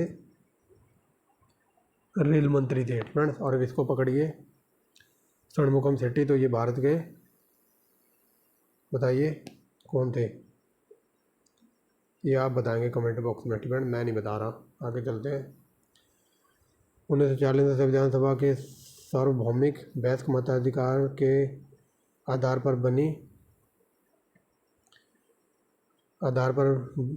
क्या बोल रहा हूँ, वयस्क आधार पर नहीं निर्वाचित हुई थी। अब चलिए फ्रेंड्स, 33 नंबर पे थे ना, आप थोड़ा पानी आनी पिया है। तो देखिए 1940 में संविधान सभा के सार्वभौमिक वयस्क मताधिकार के आधार पर नहीं निर्वाचित हुई थी। आगे देखिए, गांधी की इच्छा थी कि संविधान के निर्माण में देश में उपलब्ध सर्वोच्चतम प्रतिमा की भागीदारी हो। तो बताइए यहाँ पर कौन सा सही है। तो ये देखिए, ये यार दोनों सही हैं और यहाँ पर स्पष्टीकरण नहीं हो रहा है, फ्रेंड्स। यहाँ पर देखिए, दोबारा देख लीजिए। 1940 में संविधान सभा के सार्वभौमिक वयस्क मताधिकार के आधार पर नहीं निर्वाचित हुई थी। तो ये सही है। महात्मा गांधी की इच्छा थी कि जो संविधान निर्माण वगैरह हो तो देश में उपलब्ध उच्चतम प्रतिभा की भागीदारी हो। तो ये दोनों सही हैं, पर स्पष्टीकरण नहीं हो रहा है। आगे चलिए, यहाँ देखिए, भारत भारत के संविधान की प्रस्तावना संविधान सभा के प्रथम अधिवेशन 1946 में लाई गई। जो एग्जीक्यूटिव प्रस्ताव, क्या बोल रहा हूँ, जो ऑब्जेक्टिव प्रस्ताव पर आधारित थी और उसे जनवरी 1947 में अंगीकृत किया गया। तो ऑब्जेक्टिव प्रस्ताव किसने रखा था। ये रखा था जवाहरलाल नेहरू ने, ठीक है। वेरी वेरी मोस्ट इम्पोर्टेंट है ये।